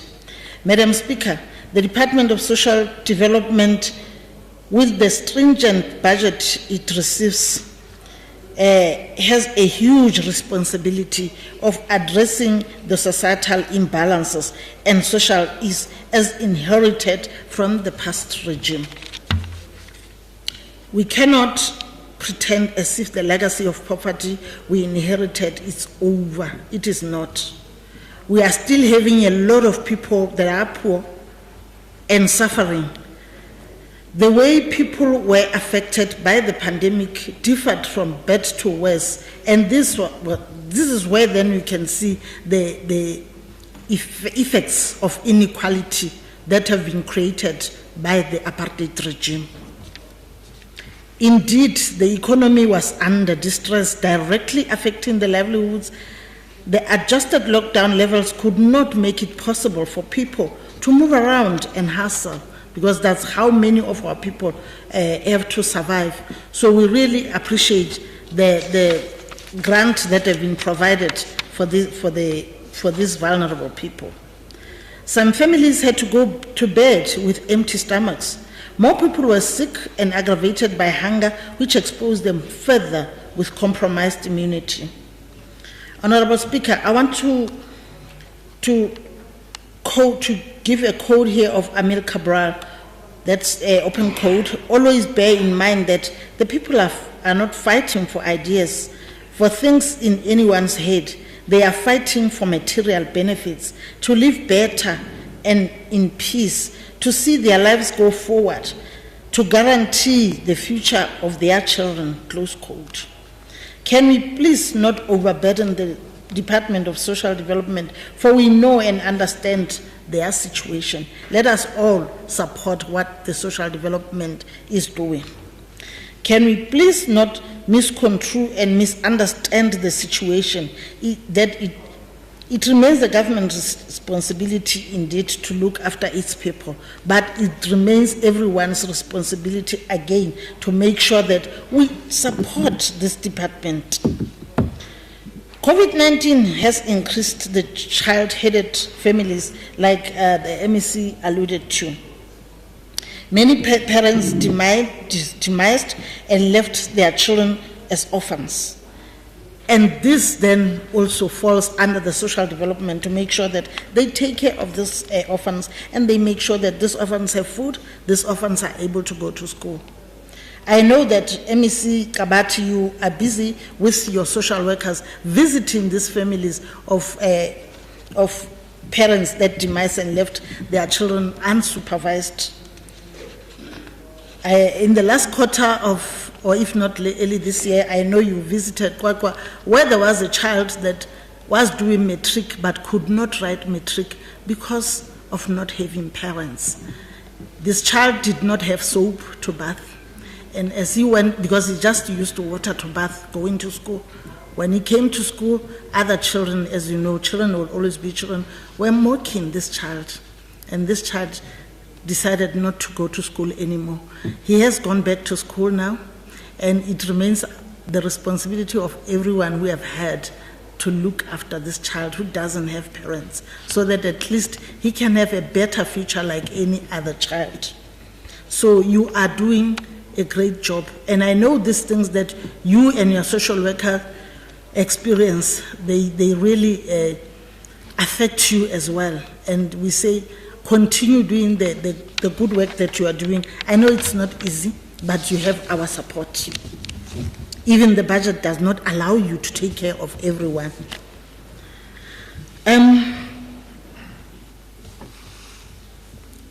The devastating conditions that you always, the department deal with on daily basis, you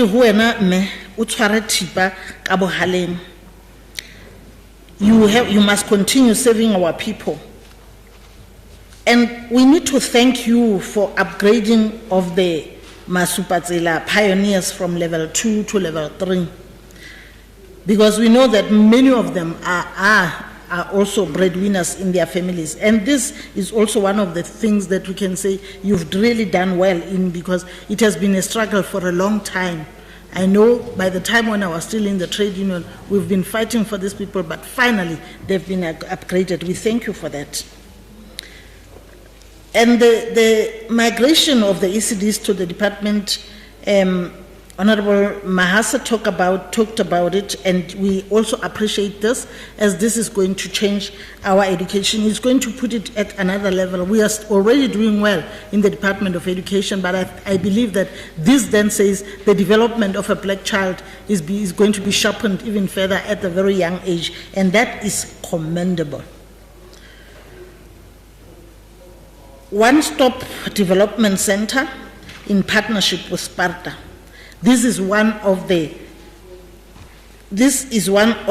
examples that we can copy. We cannot copy from the Western Cape, where we observe a lot of poor people that still continue going to bed hungry in Nyanga and Guguletu. That is what we cannot copy. But we can copy what has happened with the One-Stop Developmental Center, with the Sparta and social development. And now we are encouraging the business people, the private sector, to join hands with social development in making sure that we treat the social ills of the people of Free State. Indeed, we need to get our people to work, Honorable Klute. But as government, we said we make the conditions possible. But let us work, let's hold hand, let us encourage business people, private sector, to join hands with government to make sure that we create the much needed jobs for the people, and make sure that we do not discriminate against the differently abled people, so that they also get jobs and not depend on social grants. The only thing the ANC does is to provide clarity to the opposition on debates, never hailing insults, because that is not allowed in this house. And I've never heard ANC members hailing insults in this house. Those long lines you see in Tatelutuka, the long lines that you see, it's the legacy of the apartheid that the ANC is busy working to dismantle. You know very well that Honorable Deputy Speaker told you that in the time of apartheid prior to 1994, our people would get lesser social grant after 3 months.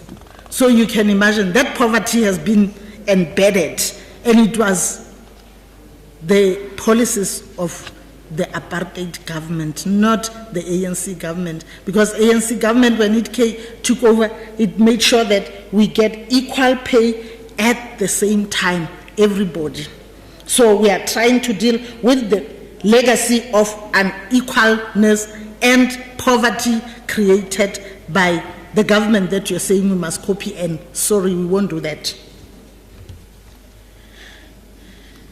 The Department of Social Development is complying with the court judgments and need not be reminded in this August House. Otherwise, we should be talking as to how do we assist this important department that is taking care of the vulnerable people to at least get better allocation and make sure that it gets the support of companies such as the Sparta. We thank them for joining hands with social development. Those are the people that, let us all show that we care about these people and not come here and grandstand. I thank you. Thank you, honorable members. The Honorable MEC Kabati may now reply.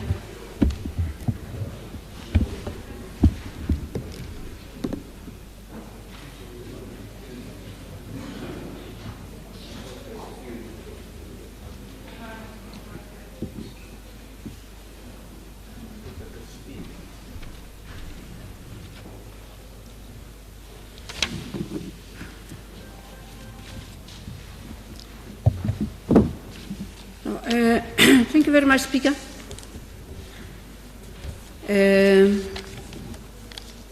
Let me thank all the members who gave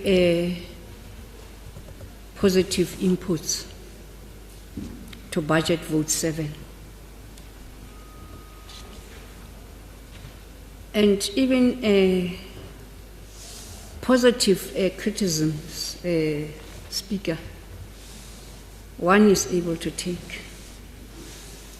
I'm not here to be praised. Now remember, Duke. I'm not here to be praised. I'm not a peacock. But I appreciate positive inputs.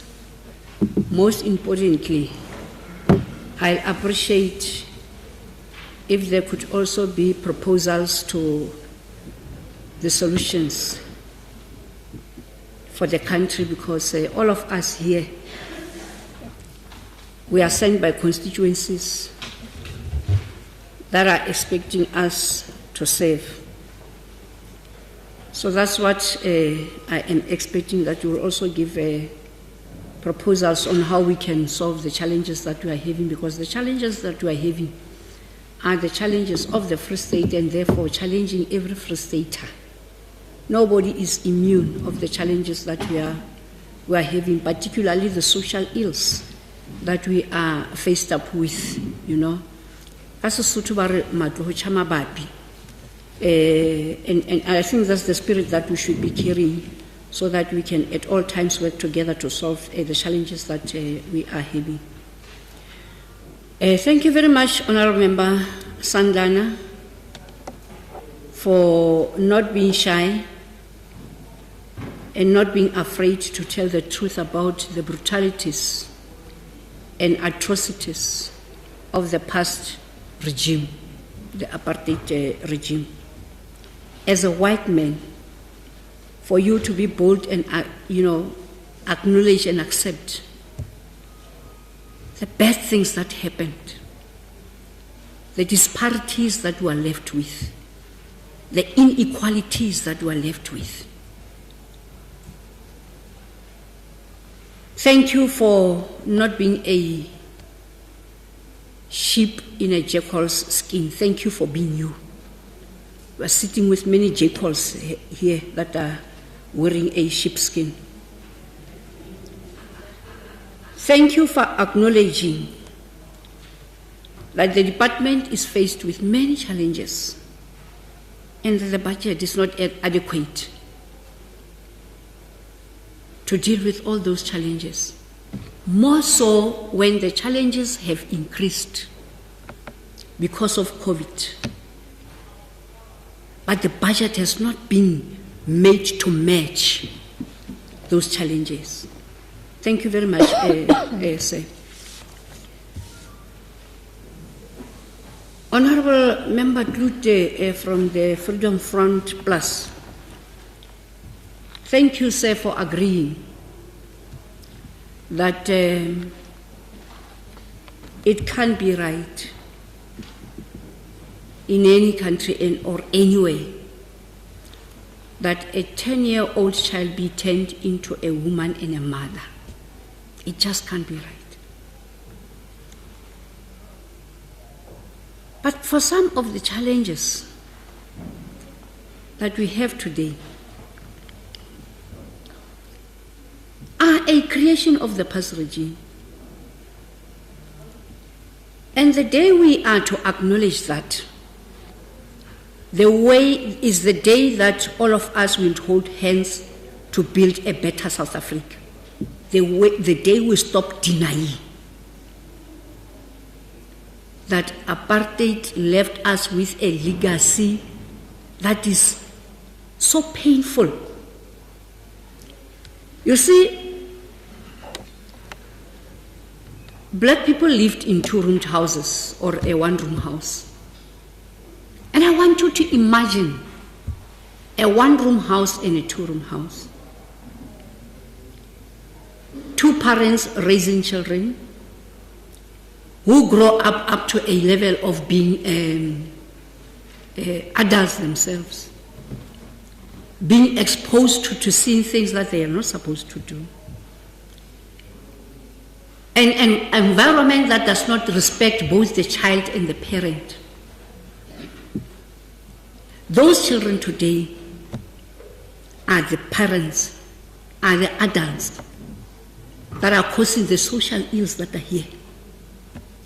So people must not deny when we are saying apartheid did not do us a favor, it made a great harm, and we need to hold hands and deal with the backlog of the services and the backlog of unemployment that is there. All of those things that are there that are challenging, we need to work together to deal with them. Most of the companies that were assisted to make business here in South Africa were not from South Africa. How I wish that maybe it could have been South African businesses. There is unemployment because when the mines closes, those people, they've gone with the money of the country to wherever they were coming from.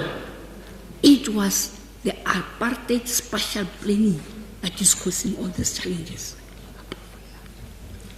Honorable Member Nanyan of the EFF. Honorable MC, could you please pause, Honorable Khakau, is that a point of order?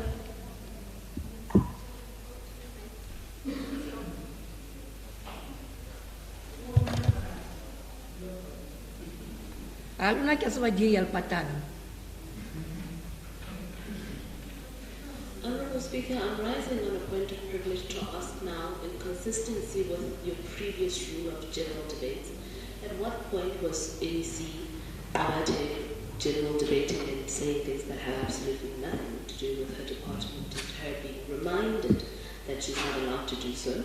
Or are we again just only reminding certain people? From what I hear, the Honorable MEC is replying to the debate, and in doing so, she is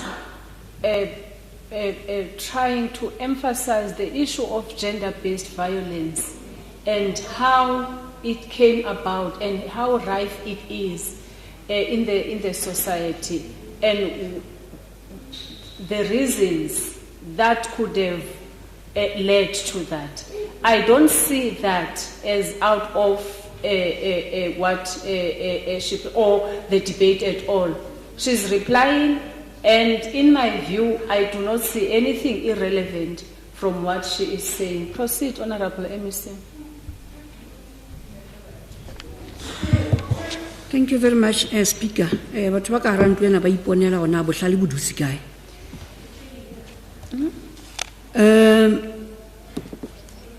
was talking to Honorable Member Nanyani and I wanted to say, what's my sisters, Fapano, and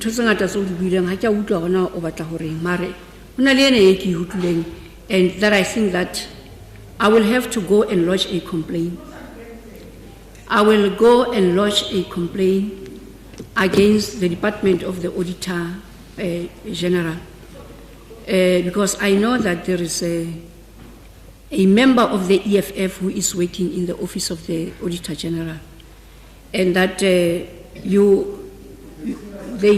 told you certain things that are still not public matters that we are dealing with in terms of management letters. So they will have to account as to why are they telling you such things. Ntate litukan tatwake eke mohlompang Prince o sanso ntebohe principal When you started here, you were irrelevant, and I helped you to come to be relevant in terms of the issues that we're raising. And I've taken note of some of the issues that you have said, and at all times, as a party that listens, and a government that carries a response to, that carries a responsibility to respond well, we will go and look into some of the things that have been raised. Thank you very much, Honorable Member Sandana, Me Lucy Bapena, Me Maki Mahasa, Me Munseng, for supporting Vote 7 of the Department of Social Development. It's because you know the challenges. How let's education utseba mathata and le understand our social development is because kinto tse dealing le sona on a daily basis. Therefore, thank you very much. Speaker, thank you very much. Thank you, Honorable MEC. Thank you, Honorable Members of the House. The reply by the Honorable MEC concludes the debate on Vote 7, Social Development, and that also brings us to the end of the business of the House today. Before the House adjourns, Honorable Members, I wish to make the following announcements: that the guests and the members will have their lunch served at Fairview Conference Center and Lodging at number 2 Fairview Street, Neville Hill, Bloemfontein, for both the members and the guests sitting here in the gallery. The House shall now adjourn until Tuesday, the 5th of April 2022 at 9 o'clock in this venue, and the business of the House shall include the consideration of the following budget votes: 1, health; 2, education. The House is adjourned. I thank you.